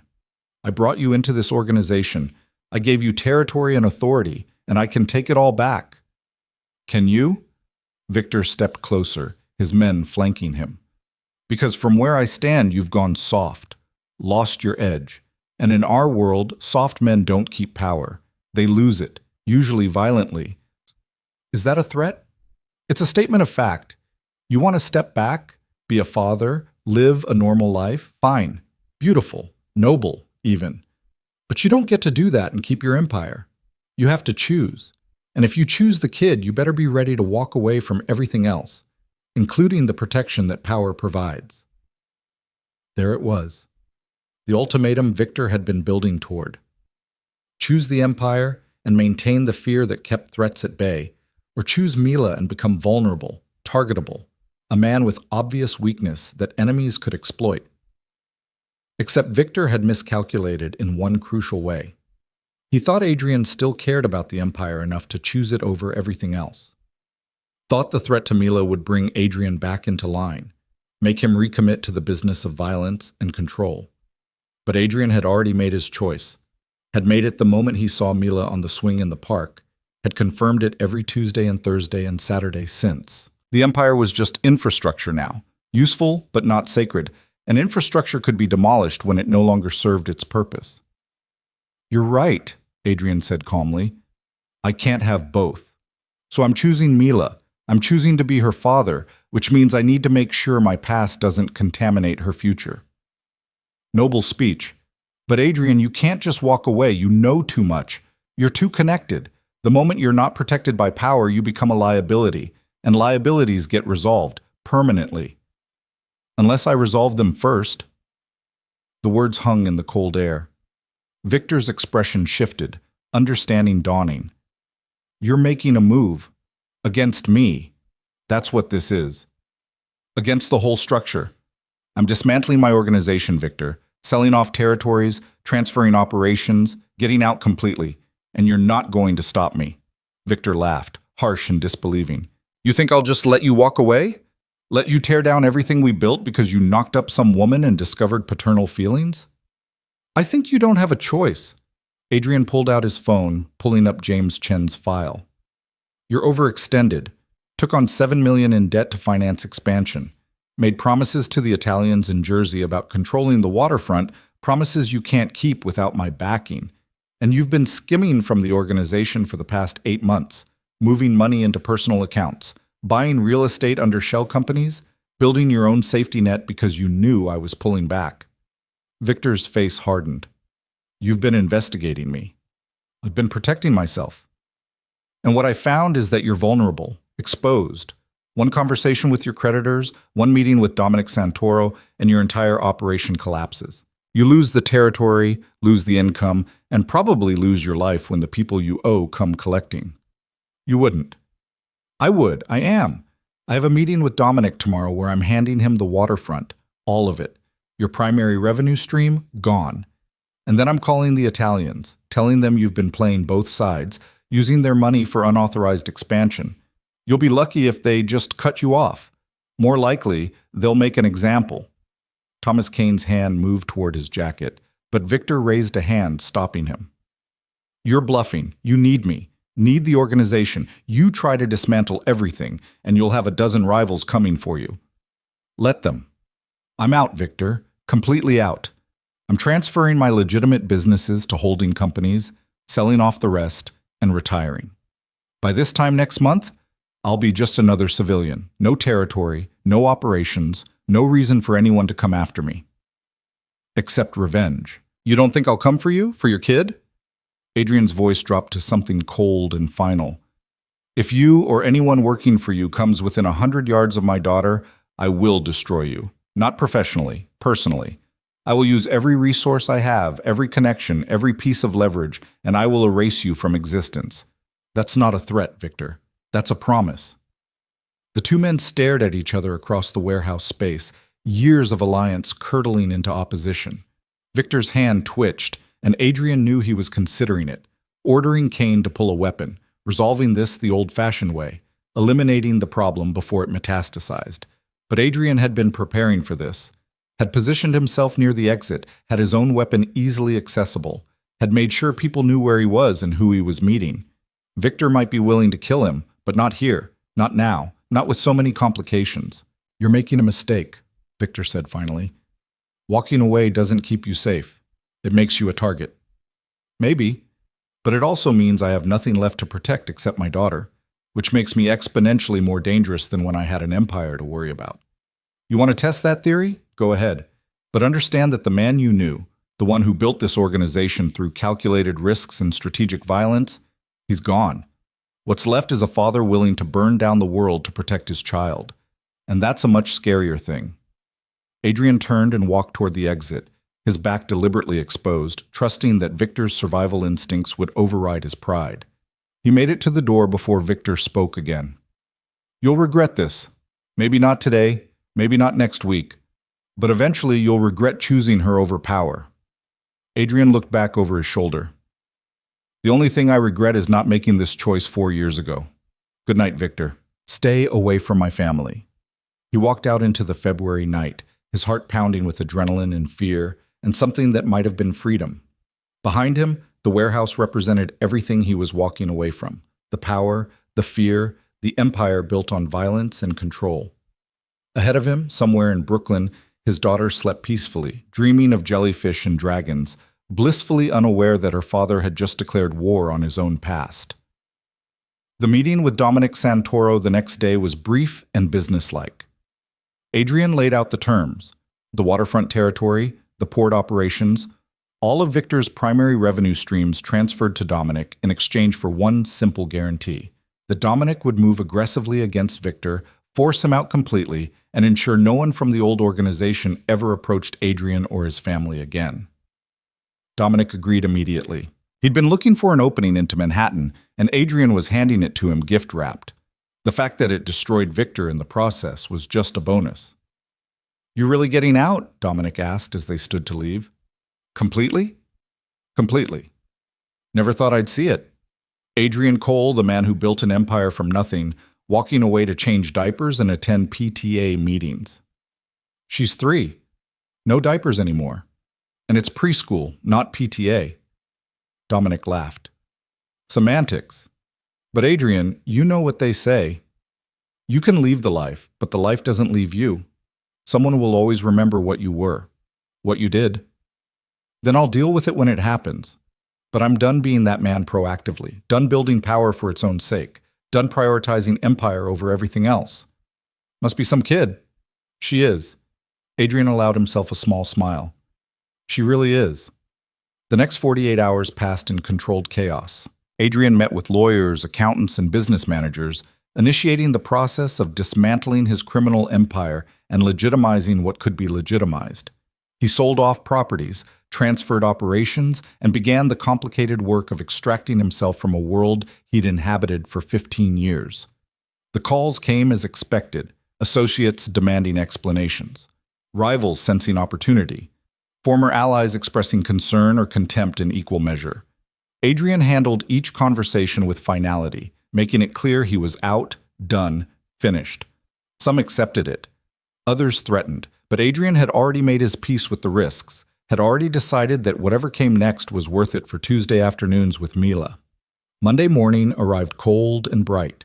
Adrian dressed carefully, not in his business suits, but in the casual clothes that had become his uniform for visits with his daughter. He was on his way to Lena's apartment, ready to report that the threat was handled, when his phone rang.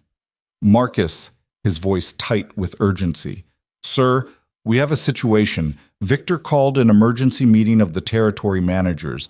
He's making a play trying to vote you out. Consolidate control while you're distracted." "Let him." Adrian kept walking. "I'm out anyway. It doesn't matter." "Sir, you don't understand.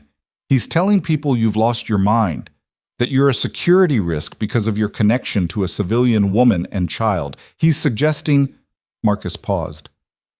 "He's suggesting you need to be permanently removed before you compromise the organization." Adrian stopped walking. "He's putting a contract out." "Not yet. But he's building consensus. And sir, some of the managers are listening. They're scared of what happens if you really walk away, if the power structure collapses. They'd rather eliminate you and maintain stability than risk the chaos of transition." Adrian's mind raced. He'd expected Victor to resist, to fight back. But a contract, an actual hit put out by his own organization, that was escalation beyond calculation. That was Victor deciding that if he couldn't control Adrian, he'd remove him entirely. "Where's the meeting?" "The club in Midtown, 2 hours." "Cancel my other plans. I'm going." "Sir, is that wise? If Victor's building consensus against you, then I need to break that consensus before it solidifies. 2 hours, Marcus, make sure I'm on the agenda." Adrian hung up and immediately called Lena. She answered on the second ring, tension in her voice. "You said you'd fix this by Monday." "I'm fixing it, but there's been a complication. I need to handle one more meeting, and then it's done. I promise." "Adrian, I know what I promised, and I'm keeping it. But Lena, this is the last piece, the final move. After this, I'm out completely, and no one from my world will ever threaten you or Mila again." Silence. Then, "What time will you be done?" "By tonight. Can I come by? Explain everything?" "If you're alive to explain it." The words were meant as dark humor, but they landed with weight. Adrian swallowed hard. I'll be alive. I'll be there. 7 o'clock. 7 o'clock, Lena agreed. But Adrian, if something happens, nothing's going to happen. I promise. He hung up before she could argue and stood there on the Manhattan sidewalk, caught between two worlds. Behind him, his daughter's life, the ordinary, beautiful existence he'd been building with Mila. Ahead, the final confrontation with the empire he'd created and the men who thought they could use his love against him. Victor had made one fatal miscalculation. He'd assumed Adrian's attachment to Mila made him weak, gave him something to lose, created vulnerability that could be exploited. But Victor had it backward. Adrian had been weak when he had nothing to lose, when power and money were just abstractions, numbers in accounts and territory on maps.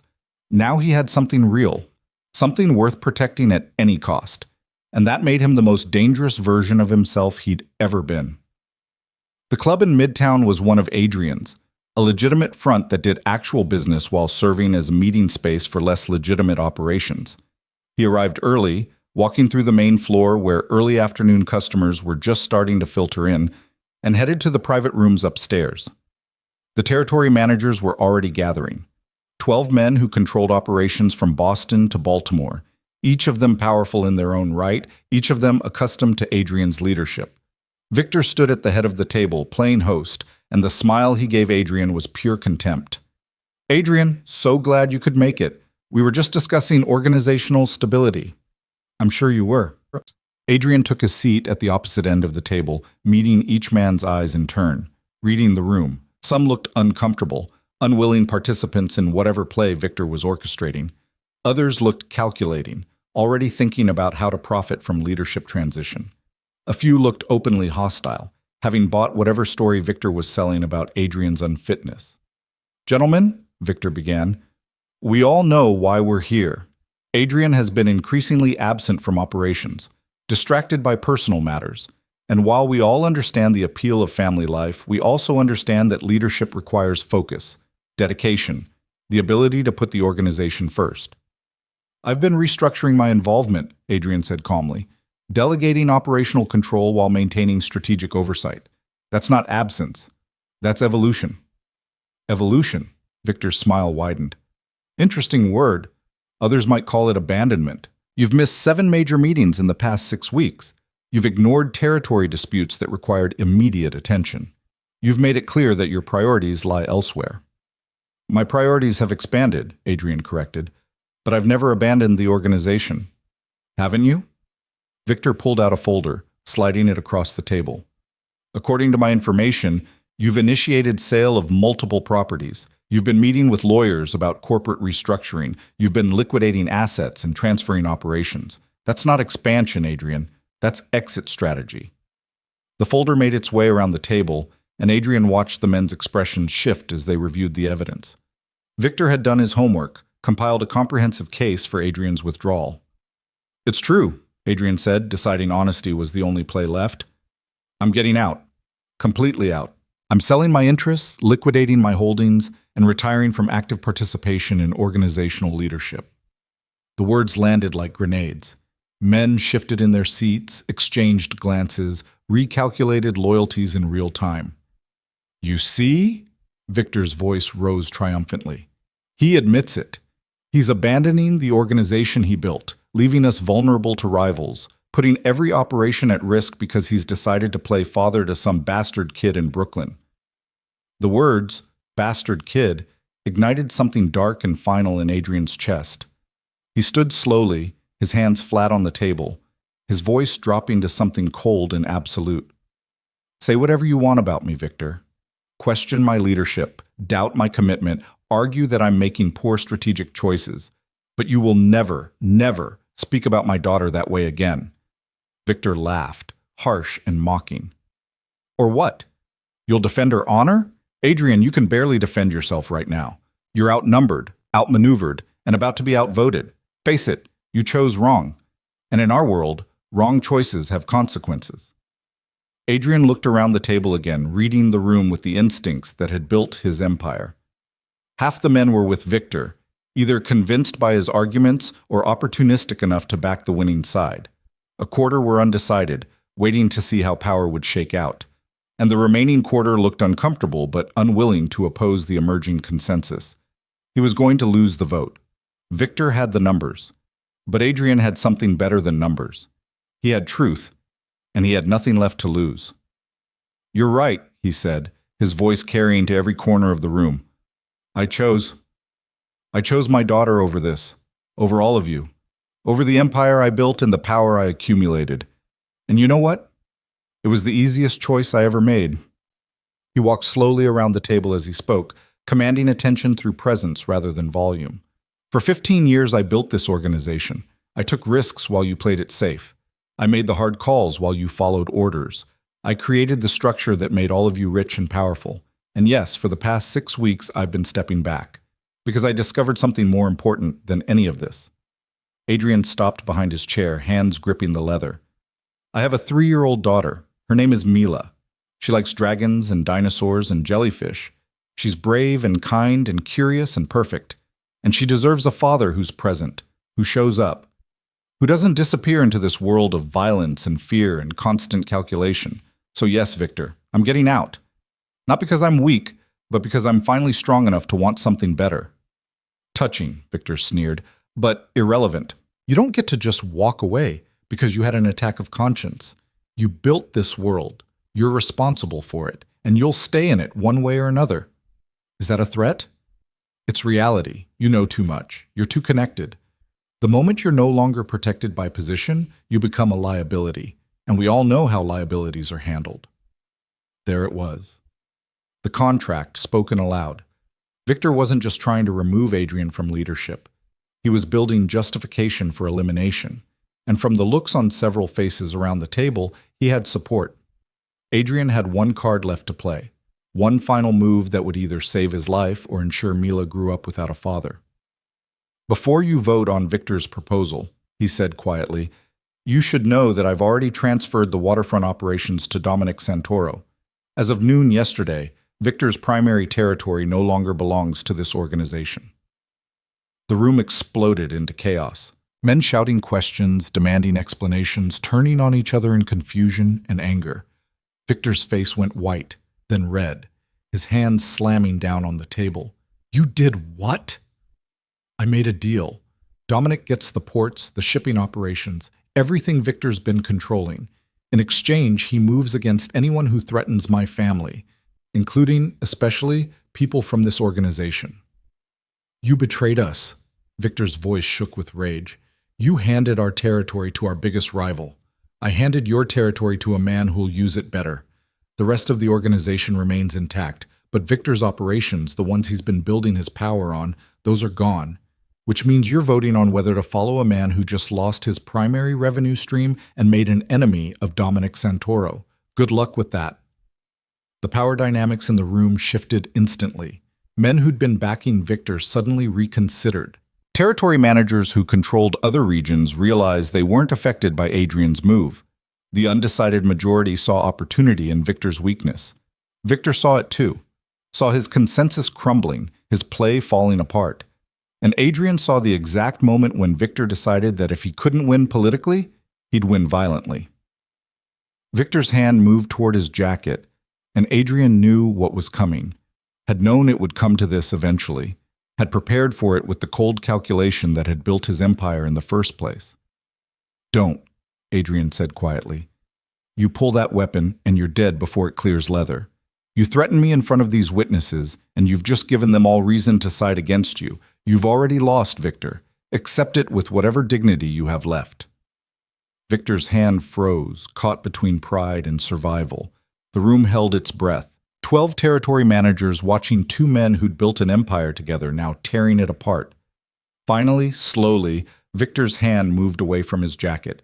He straightened, his face a mask of fury and defeat. "This isn't over," he said. "Yes," Adrian replied. "It is. I'm out. You're finished, and the organization continues without either of us. Gentlemen," he addressed the room, "I'm formally resigning all positions, transferring my voting shares to be distributed among existing territory managers. I'll complete the legal paperwork by end of week. Who leads going forward is your decision, but I'm done." He walked toward the door, his back straight, refusing to show fear even though he knew he was more vulnerable in this moment than he'd ever been. One bullet, one knife, one man deciding to solve problems the old-fashioned way, and Mila would grow up without the father who'd finally learned to choose her. But he made it to the door, made it out into the hallway, made it down the stairs and out into the cold afternoon air. And only then did he allow himself to breathe, to feel the fear he'd been suppressing, to understand how close he'd come to dying in that room. His phone showed 6:15. He had 45 minutes to get to Brooklyn, to explain to Lena that it was over, that the threat was handled, that their daughter was safe. He started walking, then running, his breath clouding in the February air, racing toward the life he'd chosen over everything else. Adrian arrived at Lena's building at 7:03, his chest heaving from the sprint up 3 flights of stairs, his hands shaking with adrenaline that hadn't fully subsided. He knocked, trying to steady his breathing, trying to look like a man who had everything under control rather than someone who'd just walked away from his entire life. Lena opened the door with eyes that had been watching the clock. She took one look at his face and stepped aside without a word, letting him into the warm apartment that smelled like dinner and safety and everything his penthouse had never been. "Is she asleep?" Adrian asked, his voice rough. "Not yet. She wanted to wait up for you." Lena closed the door and leaned against it, arms crossed. "You look like hell." "I feel like hell, but it's done. It's over." "Tell me." So Adrian told her. Not everything. She didn't need to know about Victor's threats or how close he'd come to violence in that conference room. But enough. About dismantling his organization, about the deal with Dominic Santoro, about walking away from 15 years of building power because none of it mattered compared to Tuesday afternoons at the aquarium. Lena listened without interrupting, her expression shifting from skepticism to cautious belief. When he finished, she was quiet for a long moment. "You really did it," she said finally. "You actually walked away. I told you I would." "People say a lot of things, Adrian. You used to say a lot of things. Promises about changing, about prioritizing us, about being different, and then you'd choose the next deal, the next meeting, the next step toward building your empire. So forgive me for being surprised that this time you meant it." The words stung because they were true.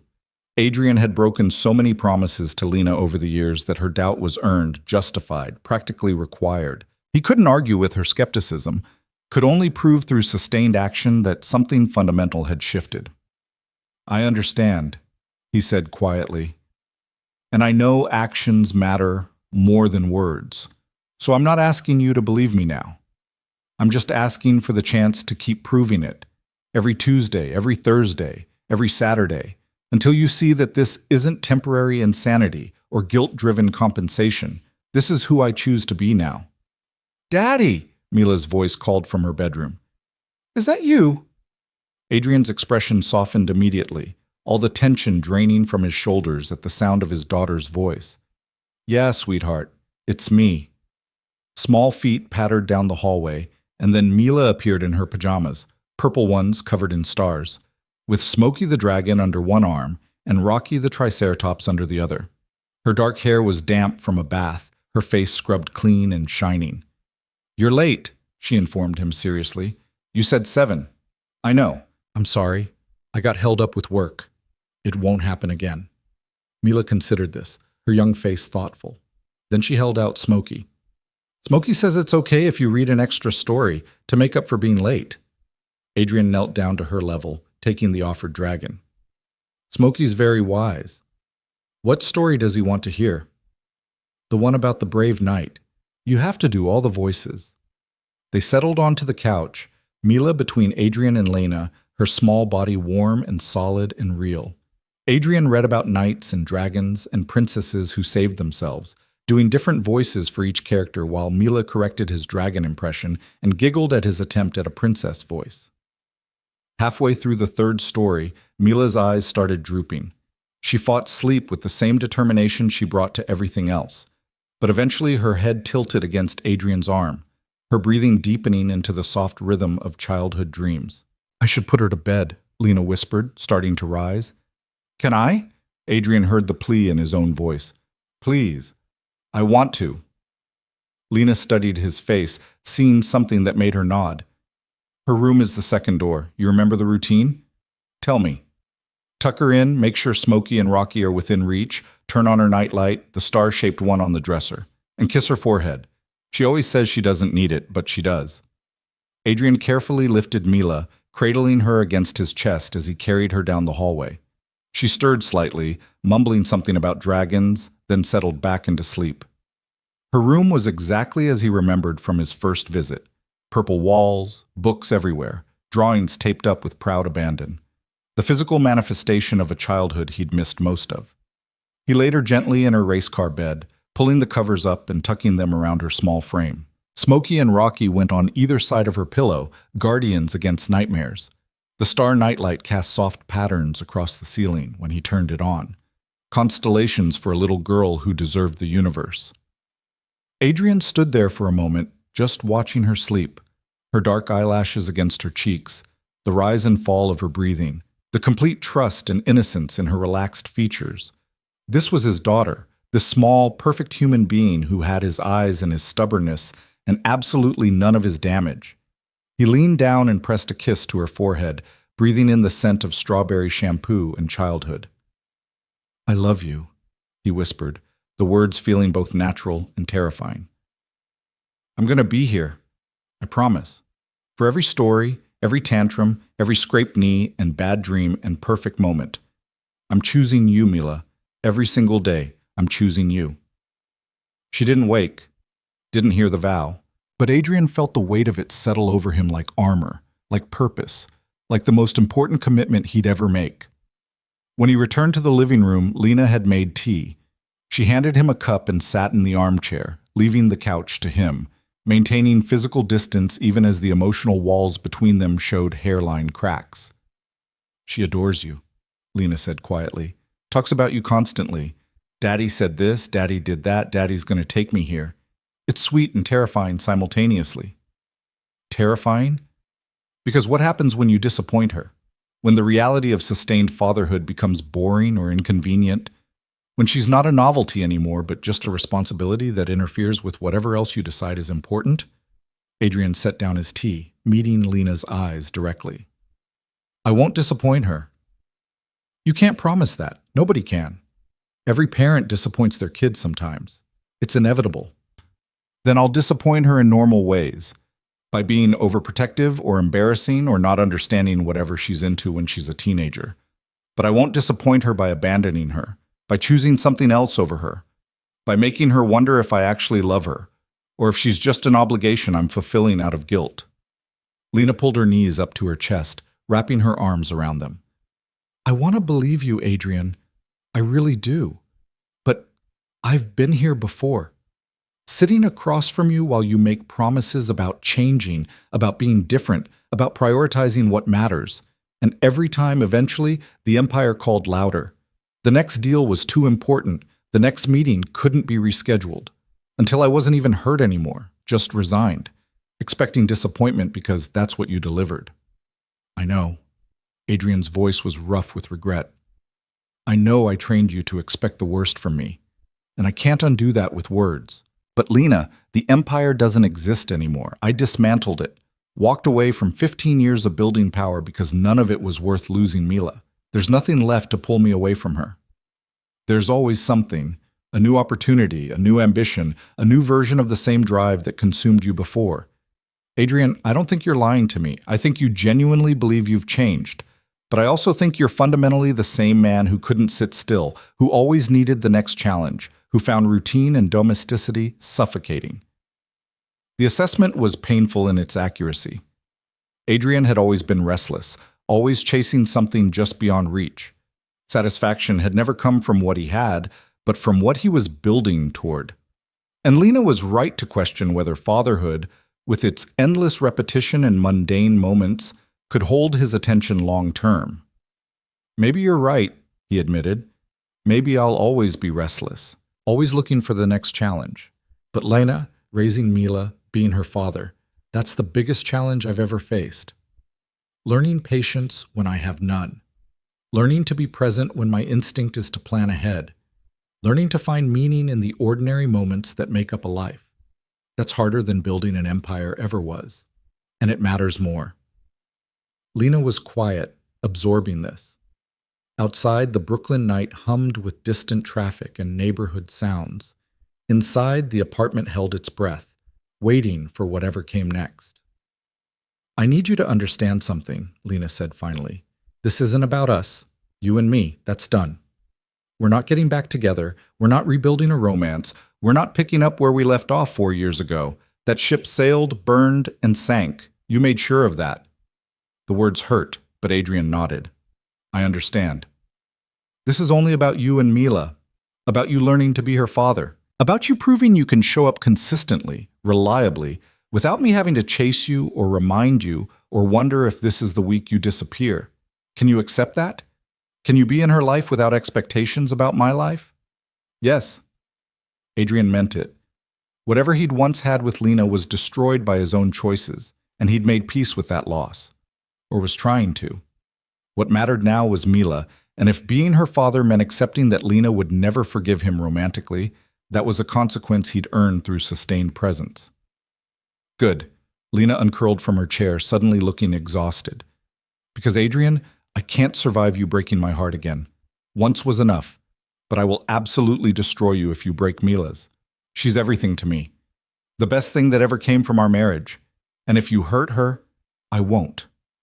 You better not, because I meant what I said before. One slip, one broken promise, one time you choose something else over her, and we're done. I'll take her somewhere you'll never find us, and you'll spend the rest of your life wondering what she looks like, what she's doing, whether she remembers you."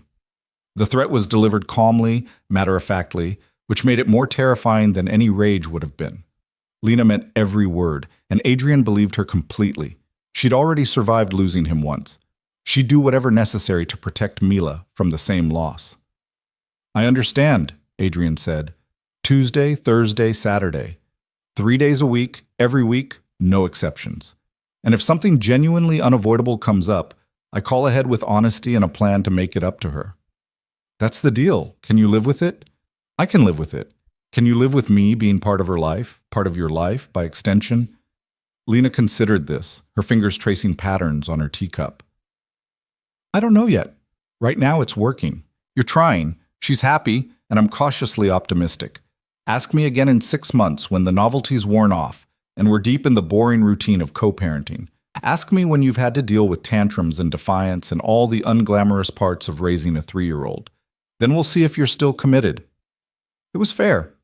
More than fair, actually. It was grace Adrian didn't deserve but desperately needed.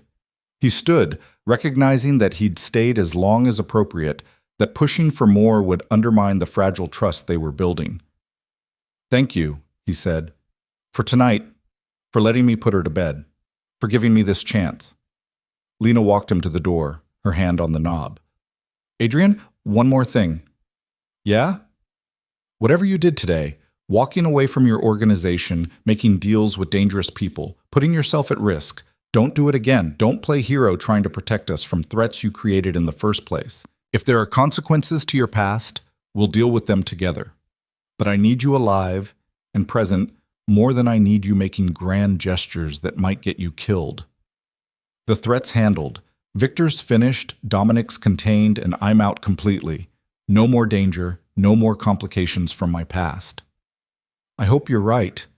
But her eyes said she'd heard this before, had believed promises about clean breaks and fresh starts that never quite materialized. "Tuesday at 3. Don't be late." "I won't be." Adrian walked down the stairs and out into the February night feeling lighter than he had in years. The empire was gone. The power was dismantled. All that remained was the simple commitment to show up for his daughter, to be present and patient and everything he'd never been before. It should have felt like loss, should have felt like defeat, like walking away from everything he'd built. But instead, it felt like freedom, like putting down weight he'd been carrying so long he'd forgotten what it felt like to stand up straight. The weeks that followed established a new rhythm. Tuesday afternoons became Adrian's sacred time, picking Mila up from preschool, stopping for hot chocolate at the cafe she loved, going to the park or the library or wherever her curiosity led. Thursday evenings meant dinner at Lena's apartment, helping with bath time, reading stories until Mila's eyes drooped. Saturday mornings were adventures, museums and aquariums and the zoo, building memories to replace all the ones he'd missed. Adrian learned the architecture of fatherhood through trial and error, learned that Mila had strong opinions about everything from which cup she wanted to whether crusts were edible that day, learned that tantrums were storms that passed if you just stayed steady and present, learned that the greatest joy came not from grand gestures but from small moments. Mila's hand in his, her laugh at his terrible jokes, the way she said, "I love you, Daddy," as naturally as breathing. He learned that routine wasn't suffocating but grounding, that knowing what came next, story time, bedtime, the predictable pattern of their days together, created security for Mila and purpose for him. His restlessness didn't disappear, but it found new outlets. He started taking online courses in child development, volunteered at Mila's preschool, reading to groups of 3-year-olds who thought his dragon voice was hilarious, found challenges in the ordinary work of being present. His penthouse transformed gradually. The purple chair by the window became Mila's official spot, surrounded by books and toys and evidence of her visits. The sterile space filled with color and life, drawings taped to the refrigerator, a kid-sized table for art projects, a whole corner devoted to building blocks and stuffed animals. It wasn't a showpiece anymore. It was becoming a home.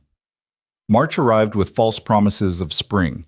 Adrian was at the park with Mila on a Saturday morning, pushing her on the swings while she shrieked with laughter and demanded, "Higher, Daddy, higher," when his phone rang.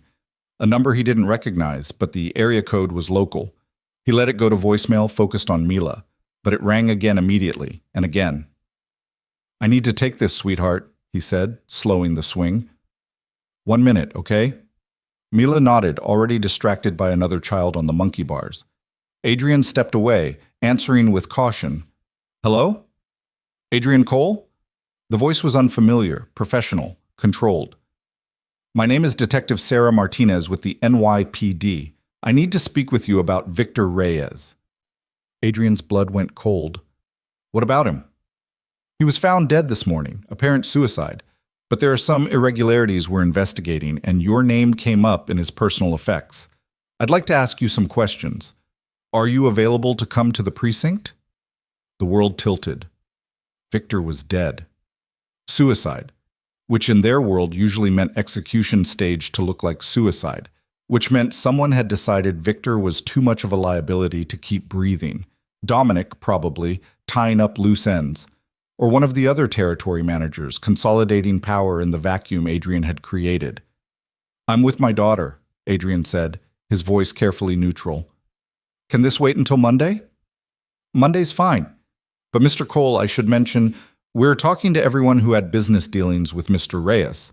This is routine inquiry. You're not a suspect. But if you had any information about his state of mind recently, any indication he might have been planning this—" "I hadn't spoken to him in weeks," Adrian lied smoothly.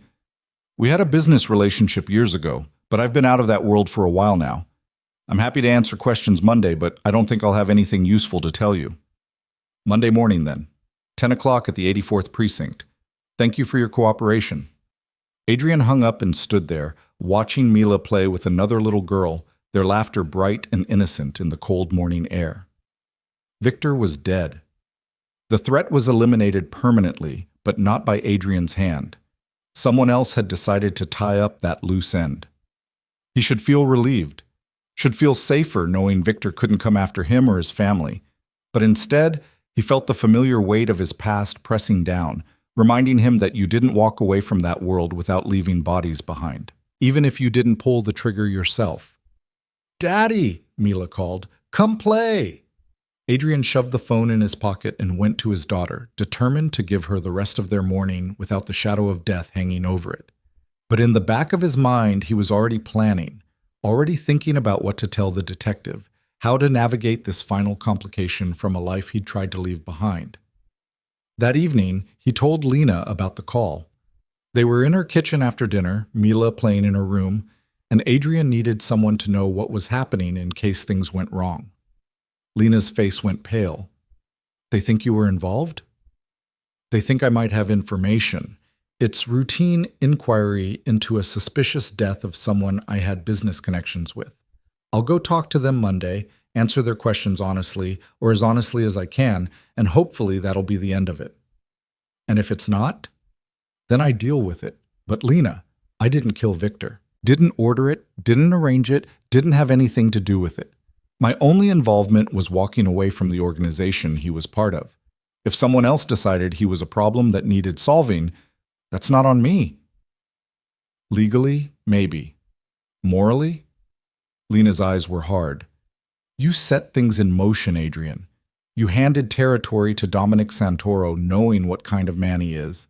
You created the conditions that led to Victor's death, even if you didn't pull the trigger. I know. Adrian's voice was quiet. I know I'm responsible, at least partially. But what was I supposed to do? Let Victor threaten you and Mila? Let him use you as leverage to keep me in line? I made the choice I had to make, the only choice I could live with. Lena was quiet for a long moment, her fingers drumming on the counter. This is what I was afraid of, that your past would keep reaching forward, keep contaminating everything. That there'd always be one more complication, one more threat, one more piece of your old life refusing to stay buried. This is the last one. I promise. You can't promise that. You can't control what your past does. All those people you hurt, all those enemies you made, all those deals that went wrong, they don't disappear just because you decided to be a better man. They're still out there, still remembering, still potentially coming for you. Adrian wanted to argue, but he couldn't. She was right.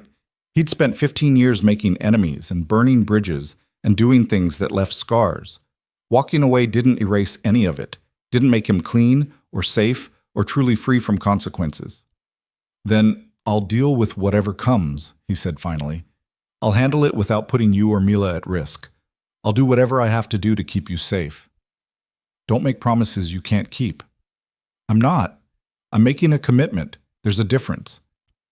Monday morning arrived gray and threatening rain.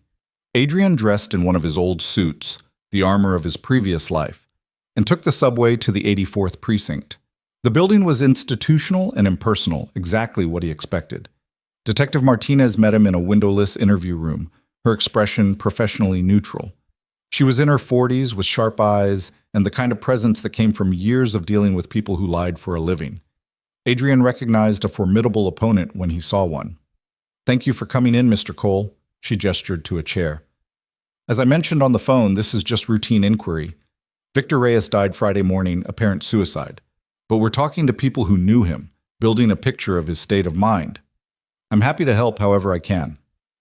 How long did you know Mr. Reyes? About 12 years. We had business dealings in import-export and real estate development. And when did you last see him? Adrian had prepared for this, had his story straight. About 2 months ago, early February. We had a disagreement about business direction, and I decided to exit our shared ventures. We weren't on good terms when we parted. What kind of disagreement? I wanted to focus on legitimate business. Victor preferred a more aggressive, risk-tolerant approach. We couldn't reconcile our differences, so I sold my interests and walked away. Detective Martinez made notes, her expression giving nothing away. And you haven't spoken to him since? Not directly, no. But indirectly? Adrian hesitated, choosing his words carefully. I heard through mutual associates that he was unhappy with my decision to exit, that he felt I was abandoning ventures we'd built together, but we had no direct communication. Were you aware he was having financial difficulties? I'd heard rumors. Real estate's been volatile lately. A lot of developers are over-leveraged. Mr. Cole, I'm going to be direct with you. Detective Martinez set down her pen and looked at him directly. Victor Reyes was found in his office with a gunshot wound to the head, positioned to look like suicide, but our forensics team found some inconsistencies. Angle of entry, powder residue patterns, position of the body. Small things that suggest maybe it wasn't self-inflicted. Adrian's expression didn't change, but his mind raced. You're saying he was murdered. I'm saying we're investigating all possibilities. And in our investigation, we've discovered that several of Mr. Reyes's business associates have also died under suspicious circumstances in the past 2 months. Accidents, apparent suicides, one unsolved homicide, all of them connected to the same network of import-export and real estate ventures you just described exiting. I wasn't aware of that. Weren't you? Her eyes were sharp, assessing. Because from where we're sitting, it looks like someone's cleaning house. eliminating people connected to certain business operations. And you, Mr. Cole, walked away from those same operations right before the bodies started dropping. That's an interesting coincidence. Adrian met her gaze steadily. Detective, I understand how it might look, but I exited those business ventures because I wanted to focus on my family. I have a 3-year-old daughter I'm building a relationship with. That's my priority now, not real estate deals or import-export logistics. That's very noble, but it doesn't explain why everyone you used to work with is suddenly dying. Maybe they made enemies I didn't. Maybe their business practices caught up with them. I can't speak to what happened after I left. Detective Martinez leaned back in her chair, studying him. You know what I think, Mr. Cole? I think you're telling me a version of the truth. Maybe you didn't pull any triggers yourself. Maybe you really are trying to be a better man for your daughter. But I also think you know exactly what kind of businesses you were involved in, what kind of people Victor Reyes associated with. And I think you made some strategic moves before walking away, moves that set other people in motion. Adrian said nothing. Anything he said could only make things worse. Here's the thing, she continued. I can't prove you did anything illegal. Can't even prove you had knowledge of illegal activity. Your business filings are clean. Your corporate structures are legitimate. On paper, you're just a successful entrepreneur who decided to retire and focus on family. But Mr. Cole, if bodies keep dropping, if people connected to your old business ventures keep dying, I'm going to keep coming back to you, because coincidences only stretch so far. I understand. Bis. Do you? Because from where I'm sitting, you're either the luckiest man in New York or you're very good at keeping your hands clean while other people get them dirty. Either way, I'll be watching. If your name comes up in connection with another death, another suspicious accident, another apparent suicide, we're going to have a much longer conversation, in a much less friendly setting. It was a warning, clear and direct. Adrian nodded acknowledgement. I appreciate your candor, Detective, and I promise you, I'm not involved in whatever's happening.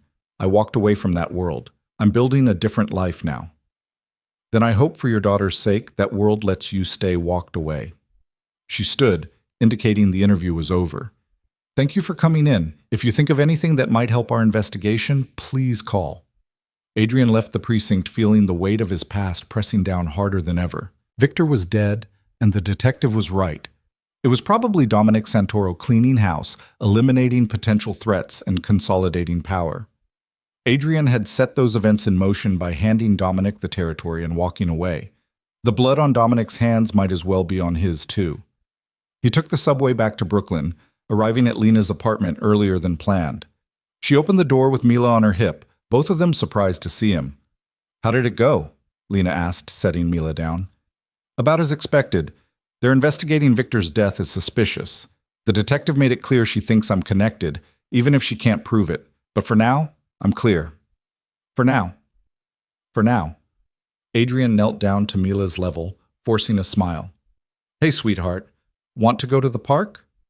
Mila's face lit up. Yes. Can we feed the ducks? We can feed the ducks. Go get your coat. She ran off, leaving Adrian and Lena alone in the doorway. Lena's expression was troubled, her arms crossed protectively. This isn't over, is it? She said quietly. I don't know. Maybe. Maybe Detective Martinez was just letting me know she's watching, and as long as nothing else happens, she'll leave me alone. Or maybe this is the beginning of a much bigger problem. And if it is, if they come after you for your past, if you end up arrested, prosecuted, sent to prison, then I deal with it. But Lena, I swear to you, I will do everything in my power to keep you and Mila out of it. You're clean. You've always been clean. There's nothing connecting you to my old businesses. If worst comes to worst, you take Mila and you move on. You raise her. You give her the life she deserves. And you tell her that her father loved her but made mistakes he couldn't escape.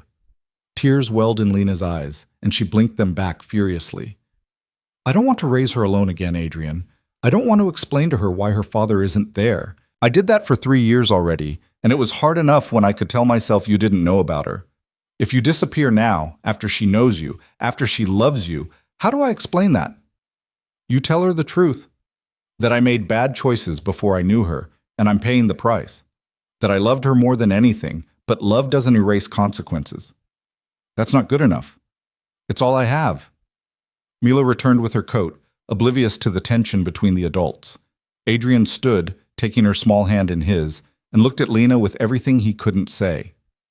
All the apologies and regrets and desperate hopes that somehow, impossibly, his past would stay buried long enough for him to build something good with his daughter. Lena nodded once, sharp and reluctant, giving permission for the park visit, even though her eyes said she was already preparing for the worst. Adrian walked out into the cold afternoon holding his daughter's hand, trying not to think about how many more times he'd get to do this before his past caught up with him completely. Trying not to count the remaining Tuesday afternoons and Thursday evenings and Saturday mornings before something shattered this fragile piece he'd built. At the park, Mila fed the ducks with bread they'd bought from the corner store, her laughter bright and clear as the birds crowded around her feet. Adrian watched her, memorizing every detail, banking moments against future loss. "Daddy," Mila said, looking up at him with those gray-blue eyes that were mirrors of his own. "Are you sad?" "No, sweetheart. I'm happy. Happy to be here with you." "Then why do you look sad?" "Because your father is haunted by the man he used to be. Because the world he left behind is catching up with him. Because he's terrified of losing you when he just found you." "Just thinking," Adrian said, forcing a smile, "about how lucky I am to have you." Mila considered this, then held out a piece of bread. "You can feed the ducks, too. It makes people happy." So Adrian fed the ducks, his daughter beside him, and tried to believe that the simple act of showing up, day after day, moment after moment, consistently and completely, would somehow be enough to outweigh all the darkness he'd accumulated in a life lived wrong. The ducks ate the bread, the afternoon stretched toward evening, and Mila's hand stayed warm in his. For now, that had to be enough. Whatever came next, whatever consequences his past demanded, he had this moment, this perfect ordinary afternoon in a Brooklyn park with his daughter, and he'd take whatever moments he could get. 3 months passed without incident. Spring arrived properly this time, transforming Brooklyn into something green and hopeful. The cherry blossoms bloomed in Prospect Park, and Adrian took Mila there every Saturday morning to run beneath the pink canopy while Lena watched from a bench with coffee and cautious optimism. Detective Martinez didn't call again. The investigation into Victor's death apparently stalled or moved in directions that didn't include Adrian. The bodies stopped dropping. The past seemed content to stay buried, at least for now. Adrian fell deeper into the rhythm of fatherhood. Tuesday afternoons became sacred. He scheduled nothing else, committed to nothing else, existed only for those hours with Mila. Thursday evenings meant dinner at Lena's apartment, the three of them developing an awkward but functional routine. Saturday mornings were adventures that grew more elaborate as spring warmed into early summer. He learned Mila's moods and preferences with the dedication he'd once brought to studying business rivals. Learned that she hated peas but loved broccoli, that purple was her favorite color but only certain shades, that she had nightmares about wolves but found comfort in her growing collection of stuffed dragons. He learned the weight of her hand in his, the sound of her laugh, the way her whole face lit up when she saw him waiting at preschool pickup. He also learned that Lena was slowly, incrementally, starting to trust him. Not romantically, that door remained firmly closed, but as Mila's father. She stopped hovering during his visits, started leaving them alone together for longer stretches. Even asked his opinion occasionally about parenting decisions, as if his input mattered, as if he'd earned a voice in their daughter's life. It should have been enough. This careful co-parenting arrangement, this measured involvement in Mila's world. But Adrian found himself wanting more. Not Lena back. He understood that was impossible, but something deeper with Mila, something that felt less like scheduled visitation and more like family. The realization came on a Saturday in late May. They were at Coney Island, Adrian, Lena, and Mila, walking the boardwalk after riding the carousel 3 times because Mila insisted each horse needed a turn. The day was perfect, warm and bright, with the ocean stretching endlessly blue beside them. Mila ran ahead, chasing seagulls with the fearless joy of childhood. Lena walked beside Adrian, ice cream melting down her hand, looking younger and happier than he'd seen her in years. "She's growing up so fast," Lena said, watching their daughter. "Sometimes I look at her and can't believe she's the same baby I brought home from the hospital. that tiny, serious infant who watched everything with your eyes. I missed so much of it. The regret in Adrian's voice was bottomless. First steps, first words, first everything. I can never get that back. No, Lena agreed. But you're here for everything that comes next. First day of kindergarten, first lost tooth, first heartbreak. All the moments that haven't happened yet, that has to count for something. It did count. Counted for everything, actually, but Adrian still felt the weight of those missing years, the ghost of the father he should have been haunting the father he was trying to become. Lena, he said carefully, I want to ask you something, and I need you to really consider it, not just dismiss it out of hand. She tensed slightly. What? I want more time with Mila, not instead of our current schedule, in addition to it. I want overnights, weekends at my place. I want her to have a room in my apartment that's actually hers, not just a corner with toys. I want to be more than the fun dad who shows up 3 times a week. Lena stopped walking, turning to face him with an expression he couldn't quite read. Adrian, I know it's a lot to ask. I know I haven't fully earned that level of trust yet, but Lena, I'm not going anywhere. This isn't temporary insanity or guilt-driven obligation. This is my life now. Mila is my life now. And I want to be a real father to her, not just a visitor in her world. You are a real father to her. 3 days a week, scheduled visitation. That's not the same as actually living it. I want bedtime routines and lazy Sunday mornings. I want to be there when she has nightmares, not just hear about them secondhand the next day. I want the boring parts and the hard parts and all the unglamorous reality of raising a child. Lena studied his face for a long moment while Mila's laughter carried on the ocean breeze. This is about more than just time with Mila, isn't it? What do you mean? You're trying to build something. Not just a relationship with your daughter, but a whole new identity. The man who left his empire behind and found redemption through fatherhood.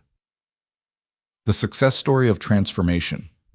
And you need more access to Mila to make that story complete. The words stung because they held truth Adrian didn't want to examine too closely. Maybe that's part of it, he admitted. Maybe I am trying to prove something, to myself, to you, to whoever's keeping score of my attempts at being better. But does that make the wanting less real? Does it invalidate the fact that I love her and want to be present for her life? No. Lena's voice softened. But it means I have to be careful. Have to protect her from becoming a prop in your redemption arc. She's a person, Adrian. A complicated, growing, developing human being who needs consistency and stability, and parents who show up because they love her, not because she makes them feel like better people. She does make me feel like a better person, but that's not why I show up. I show up because Tuesday afternoon feels wrong without her. Because Thursday evening is incomplete until I see her face. Because Saturday mornings have meaning they never did before. I show up because not showing up is unthinkable. Mila ran back to them, holding a shell she'd found. Look, Daddy, it's shaped like a heart. Adrian knelt down, examining the shell with appropriate reverence.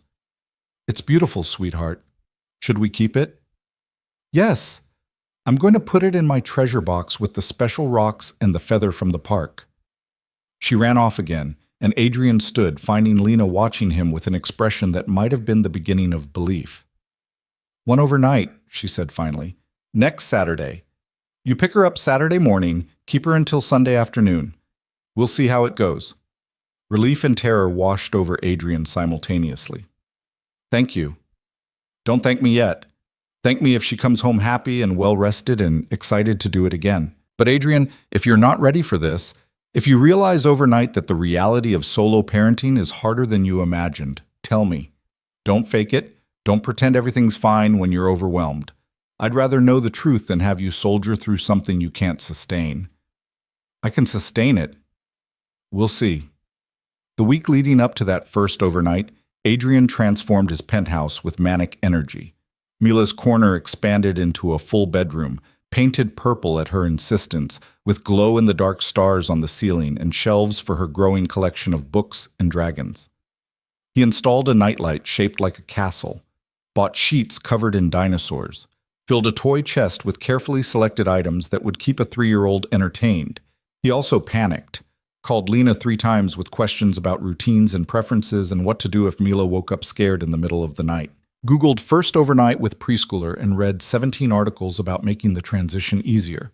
Made lists of activities and emergency backup activities in case everything else failed. "You're overthinking this," Lena said when he called for the fourth time. "Just be present, play with her, feed her reasonably healthy food, make sure she brushes her teeth. She's not expecting perfection, Adrian. She's 3. She's expecting you to show up and pay attention to her. That's it." Saturday morning arrived sunny and warm. Adrian was at Lena's apartment at 9, a full hour before the agreed pickup time, unable to sit still in his penthouse waiting. Mila answered the door, already dressed in her favorite purple dress, her small backpack stuffed with Smokey the Dragon and Rocky the Triceratops and apparently half her bedroom. "I'm ready," she announced. "I packed everything myself." Lena appeared behind her, holding a much smaller bag. This is what she actually needs. The backpack is just comfort items. And Adrian, she handed him a piece of paper. Her schedule? Approximate meal times, when she usually naps, bedtime routine. You don't have to follow it exactly, but it helps to have structure. Adrian took the paper like it was a sacred text. "Got it. Structure, routine, pay attention. And call me if you need anything at all. I don't care what time it is." "We'll be fine," Adrian said, trying to project confidence he didn't entirely feel. "Right, Mila? We're going to have the best adventure." Mila took his hand, bouncing with excitement. "Can we have pancakes for breakfast?" "We can have pancakes for every meal if you want." "Adrian," Lena's voice held warning. "Kidding. Mostly kidding. Pancakes for breakfast, something with vegetables for lunch, and we'll see about dinner." They said goodbye to Lena, who hugged Mila maybe 3 seconds longer than necessary, her eyes meeting Adrian's over their daughter's head with a look that said everything would be fine, but also if anything went wrong, she'd know exactly who to blame. The subway ride to Manhattan was an adventure in itself. Mila pressed her face against the window, narrating everything she saw, asking questions about where people were going and why the train went underground and whether dragons could ride the subway if they were very polite. Adrian answered every question, held her hand tighter when the train lurched, and felt something in his chest expand with each block they traveled together. His penthouse, her penthouse now, at least partially, greeted them with morning light streaming through floor-to-ceiling windows.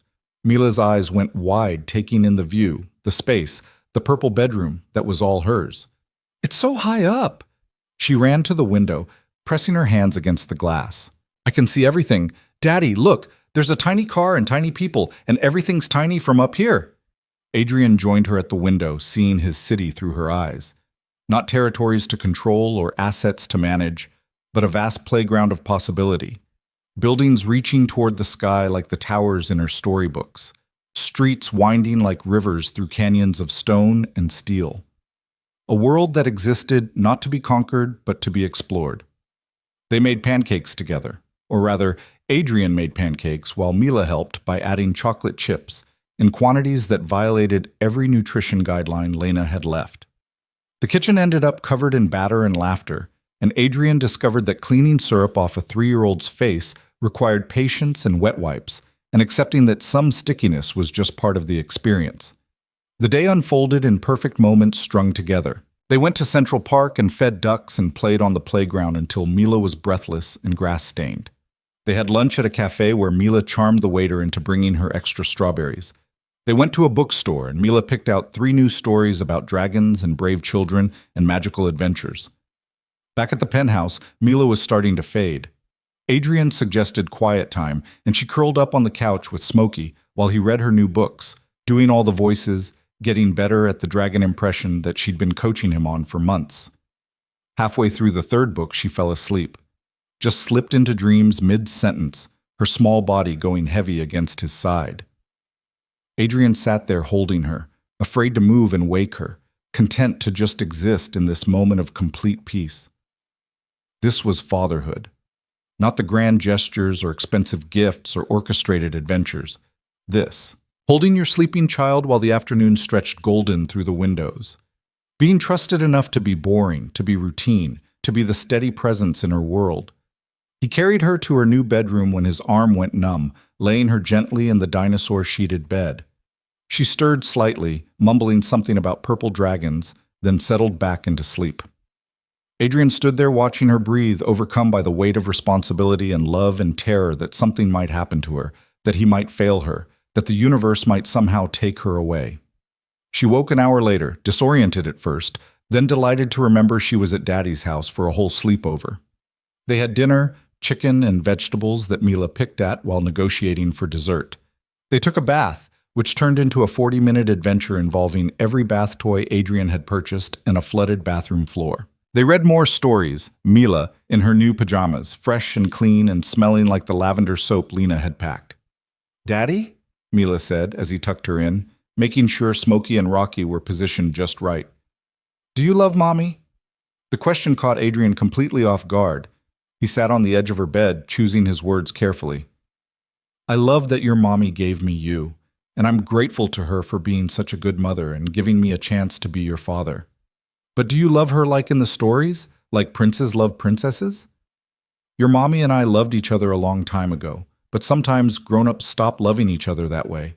It doesn't mean we don't care about each other. We both love you more than anything. That's what matters." Mila considered this, her young face serious in the nightlight's glow. "Jacob's parents got divorced. He has 2 houses now. Is that what we have?" "Sort of. You have Mommy's house in Brooklyn and my house here. And you're loved in both places. You're the luckiest girl in the world because you have 2 homes and so many people who love you. Will you always be here, in this house? I'll always be wherever you need me to be. Promise?" The word hung between them, weighted with every promise Adrian had ever broken, every commitment he'd failed to honor. But looking at his daughter's trusting face, he made the promise anyway, made it knowing the universe might have other plans, that Detective Martinez might come back, that his past might reach forward and destroy everything. Made it because she needed to hear it, and he needed to mean it. "I promise, Mila. I'll always be here for you." She smiled, satisfied, and closed her eyes. Adrian waited until her breathing deepened, then kissed her forehead and turned on the star-shaped nightlight. He left the door cracked open so he could hear if she called for him, then collapsed on his couch, feeling like he'd run a marathon. One day. He'd successfully parented Solo for 1 day. 23 hours down, a lifetime to go. His phone buzzed around 10. Lena texting, "How's it going?" Adrian replied, "She's asleep. We survived. Barely." The response came quickly. "Barely is good enough for the first overnight. Call me if you need anything." He didn't need anything except maybe a manual for how to be the father Mila deserved. But he texted back, "We're good. Thank you for trusting me with her." 3 dots appeared, disappeared, appeared again, then, "You're her father, Adrian. It's not about trust anymore. It's about partnership. We're in this together, whether we like it or not." The words settled something in Adrian's chest. Partnership. Not romance, not reconciliation, but the practical alliance of 2 people committed to raising a child they both loved. It was less than he'd once had with Lena, but more than he deserved after everything he'd destroyed. He was dozing on the couch when the nightmares came. Mila's cry pierced the quiet apartment, high and frightened, and Adrian was moving before his brain fully engaged. He found her sitting up in bed, tears on her cheeks, reaching for comfort. "Hey, sweetheart, I'm here." He sat on the edge of her bed, and she immediately crawled into his lap, burying her face against his chest. "It's okay. It was just a bad dream." "There were wolves," she sobbed. "Big ones with teeth, and they were chasing me, and I couldn't run fast enough, but you're safe now. I'm here. No wolves can get you here, I promise. Can I sleep with you?" Everything Adrian had read said you shouldn't let kids sleep in your bed because it created bad habits and dependency. But his daughter was crying and scared and asking for comfort, and suddenly all the parenting advice in the world seemed less important than just being there. "Of course you can." He carried her to his bedroom, settled her in his bed with Smokey and Rocky, and lay down beside her. She curled against him, her small body finally relaxing, her breathing slowly returning to normal. "Daddy?" Her voice was sleepy. "I'm glad you're my dad." The words hit Adrian with force that knocked the air from his lungs. All the mistakes he'd made, all the years he'd missed, all the ways he'd failed before even knowing she existed, and still, she was glad he was her father. Still, She chose to love him with the uncomplicated generosity of childhood. "I'm glad I'm your dad, too," he managed, his voice rough. "You're the best thing that ever happened to me." She was asleep within minutes, her hand clutching his shirt. Adrian lay there in the darkness, feeling the weight and warmth of his daughter beside him, and thought about the empire he'd built and dismantled. All that power, all that money, all those years of accumulating control over people and territories and markets, and none of it had ever made him feel as rich as this moment did. Morning arrived too early. Mila woke up energized and demanding pancakes again, apparently having decided this was the official breakfast of Daddy's house. They made them together, the kitchen once again becoming a disaster zone of flour and chocolate chips and laughter. After breakfast, they went to the Museum of Natural History. Mila wanted to see the dinosaurs again, wanted to show her new stuffed dinosaur Rocky what his ancestors looked like. They spent 3 hours wandering through exhibits, Mila asking endless questions that Adrian answered with the help of interpretive placards and his phone. Lunch was pizza in the park, sitting on a bench while Mila fed crusts to pigeons, despite Adrian's protests about feeding wildlife. The afternoon was lazy and perfect, coloring at the penthouse, building block towers for the express purpose of knocking them down, reading stories until both of them were yawning. By the time they headed back to Brooklyn Sunday afternoon, Adrian was exhausted and happier than he could remember being in years. Mila chattered the whole subway ride about everything they'd done, everything she'd seen, everything she wanted to do next time. Next time. The words were casual from her mouth, but landed like promises in Adrian's heart. Lena met them at her apartment door, searching Mila's face for signs of distress or neglect. But Mila just launched into an enthusiastic recap of their adventures, dragging Lena by the hand to show her the new books and tell her about the chocolate chip pancakes and the wolves in the nightmare and how Daddy made them go away. "She okay?" Lena asked Adrian quietly while Mila was in her room putting Rocky back in his proper place. "She was great. We were great. It was—" Adrian paused, trying to find words for something too big for language. "It was everything I didn't know I needed." Lena's expression softened. "You look exhausted." I am. How do you do this every single day? You get used to it, the exhaustion becomes normal, and the joy makes it worth it." "It really does." Adrian looked at Lena directly. "Thank you for giving me this chance, for trusting me with her overnight, for everything you're doing to help me learn how to be her father." "You're doing the work, Adrian. I'm just—" She paused, choosing words. "I'm just trying to get out of your way and let you. Trying to accept that maybe you really have changed, that maybe you really can be the father she deserves. I'm trying. Every day I'm trying." "I know." And for the first time in 4 years, Lena smiled at him with something that looked almost like forgiveness. "I can see it." Mila emerged from her room and demanded that both her parents read bedtime stories together. So they did, squeezed onto Mila's small bed, taking turns with different character voices while their daughter giggled between them. It was domestic and ordinary and nothing like the life Adrian had imagined when he was building his empire. It was better. That night, back in his penthouse, Adrian stood at his window looking out over the city he'd once tried to own. The buildings glittered in the darkness, testament to countless lives being lived in countless ways. Somewhere in Brooklyn, his daughter was sleeping peacefully. Somewhere in that same apartment, his ex-wife was probably wondering if she'd made a mistake trusting him with overnight visits. But Adrian knew with a certainty that had nothing to do with calculation or strategy, that he was exactly where he was supposed to be. Not in a penthouse bought with criminal proceeds, but in the life he was building moment by moment with Mila. His phone rang, shattering the quiet. Unknown number, but he answered anyway. "Mr. Cole?"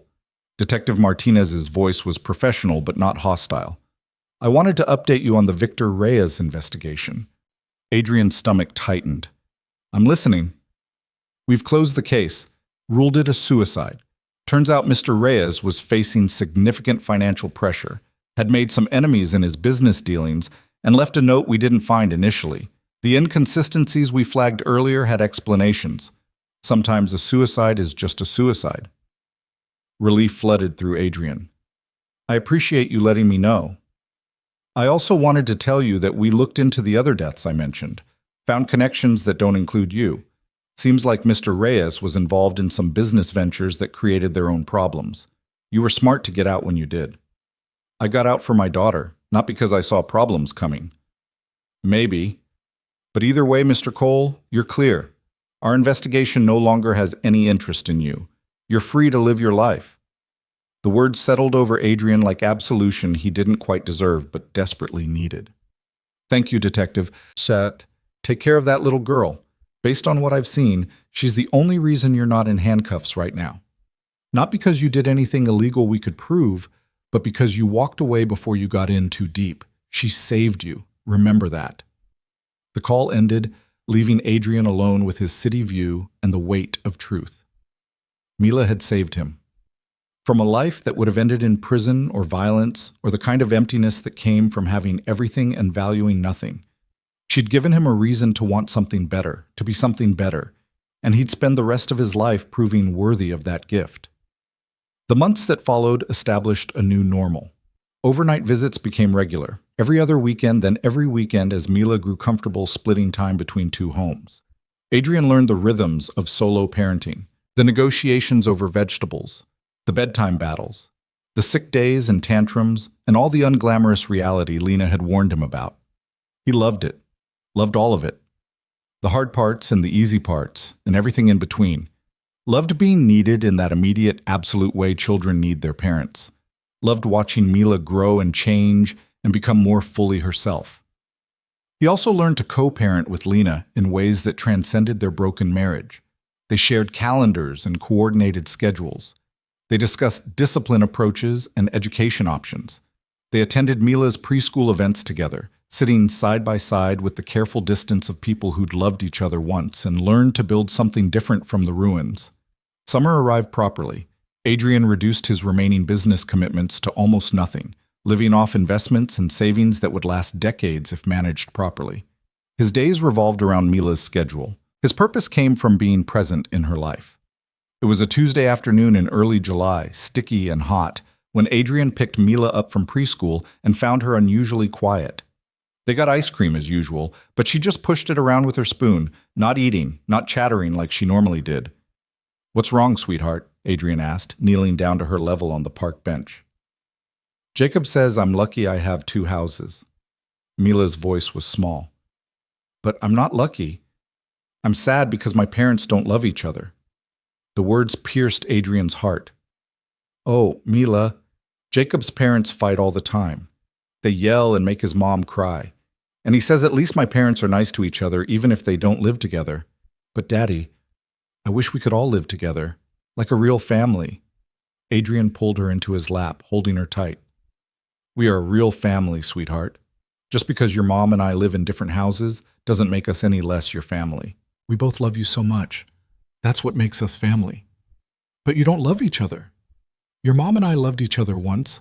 We made mistakes that meant we couldn't stay married. But the best thing we ever did was make you. And we'll always be connected through you. Always be on the same team when it comes to what's best for you." Mila was quiet, processing this. Then, "Do you wish you could marry Mommy again?" The question was loaded with impossible hope.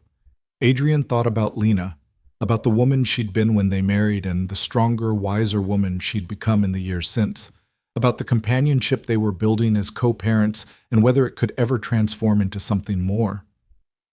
"I wish I'd made better choices when we were married," Adrian said carefully. "I wish I'd chosen your mom and our family over my work. But I can't change the past, Mila. I can only try to be better now. And right now, your mom and I are good friends who work together to take care of you. That's what matters." Mila nodded, not entirely satisfied, but accepting the truth as children do. They finished their ice cream in comfortable silence, and Adrian thought about the life he'd destroyed and the one he was trying to build from its pieces. That evening, dropping Mila off at Lena's apartment, he lingered after their daughter ran to her room. Lena noticed, pausing in the doorway. "Everything okay?" "Mila asked today if I wished we could get married again." Lena's expression closed slightly. "What did you tell her?" "The truth. That I wish I'd made better choices when we were married. That I can't change the past. That we're good co-parents now, and that's what matters. That's a good answer. Is it, though? Adrian met her eyes. Because, Lena, I've been thinking about what we have now and what we used to have and whether— Don't. Lena held up a hand. Don't go there, Adrian. We're doing well. We're building something functional and healthy for Mila. Don't complicate it with fantasies about reconciliation. Is it a fantasy? We spend every weekend together with her. We coordinate everything, communicate well, work as a team. We're building a partnership that works. A co-parenting partnership. That's all this is. All it can be. Why? Because I screwed up 4 years ago? Because I chose wrong and hurt you and destroyed what we had? I know I did all that, Lena, but I'm different now. We're different now. Maybe we could— No. Her voice was firm. Adrian, you're doing amazing with Mila. You're being the father I always hoped you could be. But that doesn't mean I'm going to risk my heart on you again. I survived our divorce, survived building a life alone with our daughter. I won't go through that again. You wouldn't have to. I'm not that man anymore. Aren't you? Lena's eyes were sad but certain. You walked away from your empire for Mila. That's beautiful and meaningful and exactly what she needed. But Adrian, you didn't walk away from me. You didn't even know I existed in your thinking until you saw us at that park. If circumstances were different, if you'd never learned about Mila, you'd still be out there building power and chasing the next deal. I wasn't enough to change you, only she was. The words hit Adrian with the force of absolute truth. Lena was right.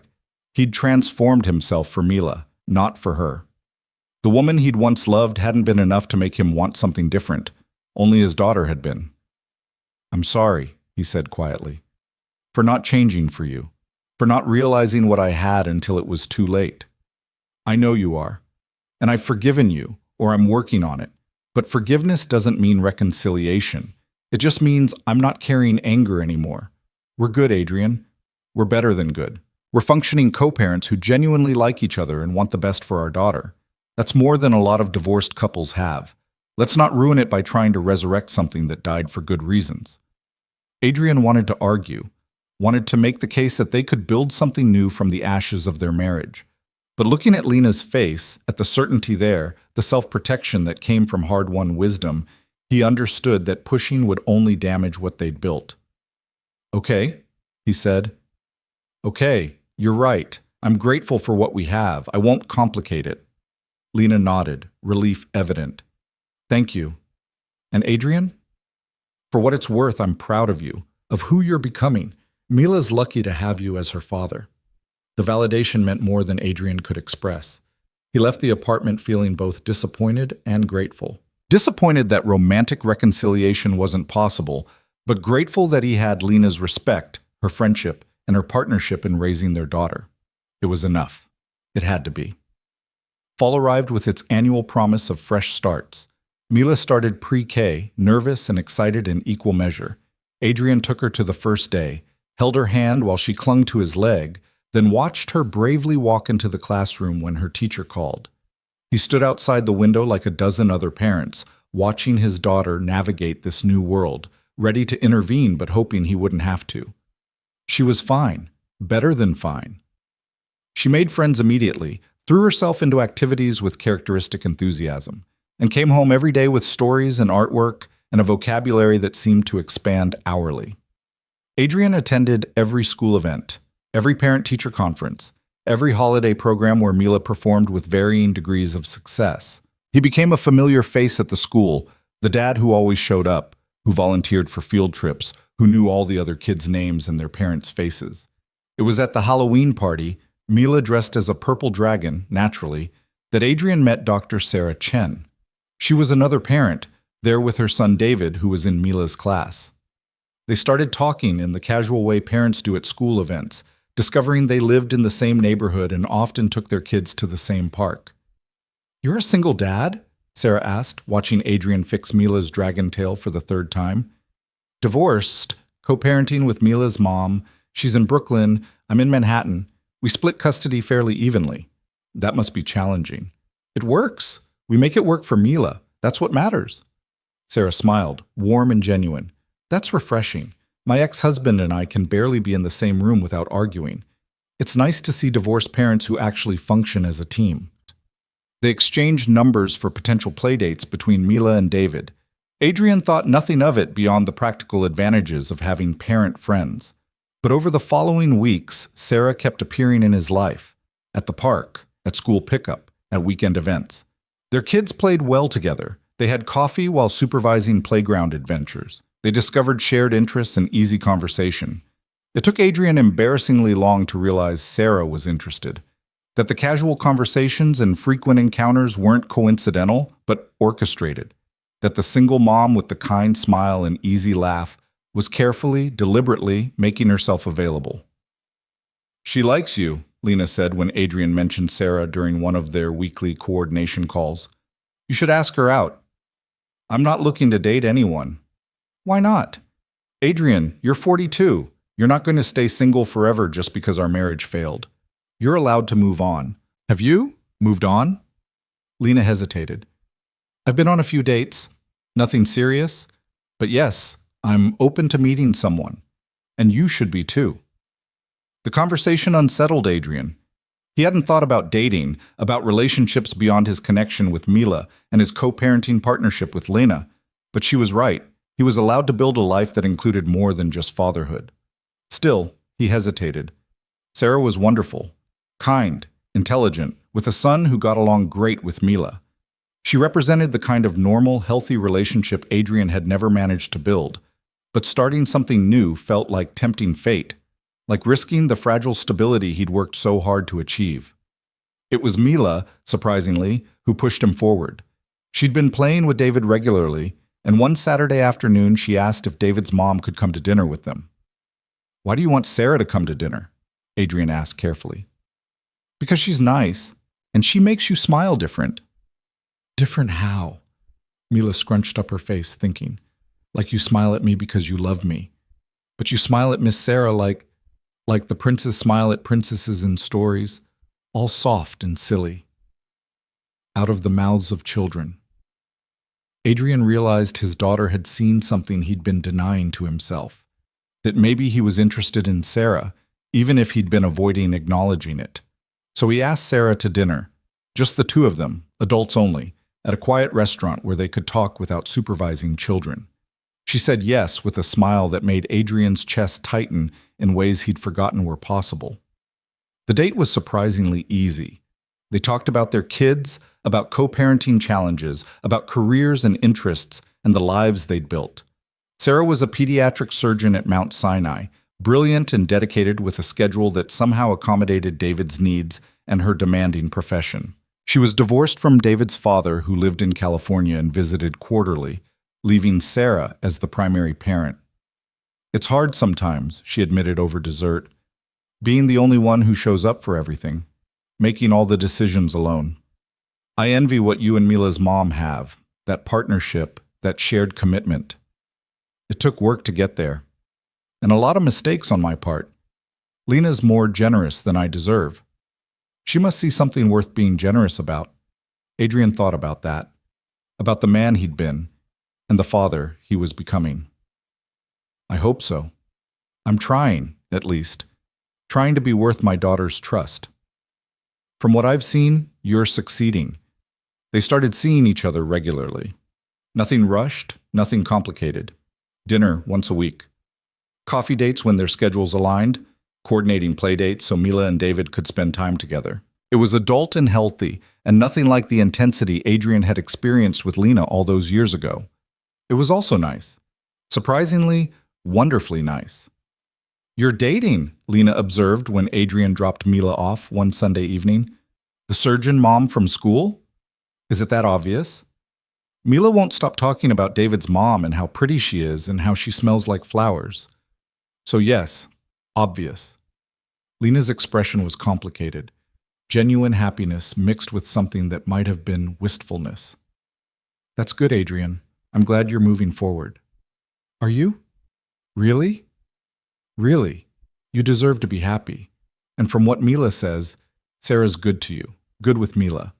That's what matters." They stood in Lena's doorway, former spouses navigating the strange territory of new relationships and co-parenting. Adrian wanted to ask if Lena was seeing anyone, but the question felt too personal, too weighted with history they'd agreed to leave behind. "Thank you," he said instead, "for being okay with this, for making it easy. We promised to put Mila first. That means supporting each other's happiness, even when it's complicated. Even when it—" She stopped, choosing different words. "Even when life moves in unexpected directions." Winter returned with its annual reminder that time kept moving forward. Mila turned 4 in January, celebrating with a party that included both her parents, Sarah and David, and a dozen preschool friends. Adrian watched his daughter blow out candles on a purple cake shaped like a dragon, and thought about the years that had passed since he'd first seen her at that park. He'd been so lost then, so empty despite his empire and his power. And now, watching Mila laugh surrounded by people who loved her, he felt rich in ways that had nothing to do with money. Sarah squeezed his hand under the table, and Adrian squeezed back. Across the room, Lena caught his eye and smiled, genuine, warm, approving. They'd built something functional and good from the wreckage of their marriage, had become true partners in raising the daughter they both adored. It wasn't the life Adrian had planned, wasn't the empire he'd built or the power he'd accumulated, but it was better. Infinitely, impossibly better. That night, after the party ended and Sarah went home, Adrian tucked Mila into bed with her new stuffed dragon, this one bright blue and named Thunder. She was exhausted and sugar-high, fighting sleep with determination. "Daddy?" she said as he turned on her nightlight. "This was the best birthday ever." "I'm glad, sweetheart. You deserve the best birthdays." "Will you be here for my next birthday? And the one after that? And all the birthdays forever?" Adrian sat on the edge of her bed, brushing dark hair from her forehead. "I'll be here for every birthday you'll let me attend. Even when you're a teenager and think I'm embarrassing. Even when you're grown up and have your own life. I'll always show up for you, Mila. Always." "Promise?" "I promise." She smiled, satisfied, and closed her eyes. Within minutes, her breathing deepened into the rhythm of childhood sleep. Adrian stayed a moment longer, watching his daughter dream, thinking about promises and redemption and the strange grace of second chances. He'd walked away from an empire to be here, had dismantled everything he'd built to become the father Mila deserved, and looking at her peaceful face, at the trust she placed in him despite having every reason not to, Adrian knew he'd made the right choice. The only choice, really, because empires fell and money disappeared and power meant nothing in the end. But this small girl dreaming of dragons and birthday parties, this life built on showing up and being present and choosing love over everything else, this was the greatest thing Adrian Cole would ever build. This was home. This was family. This was everything that mattered. And he'd spend the rest of his life proving worthy of it.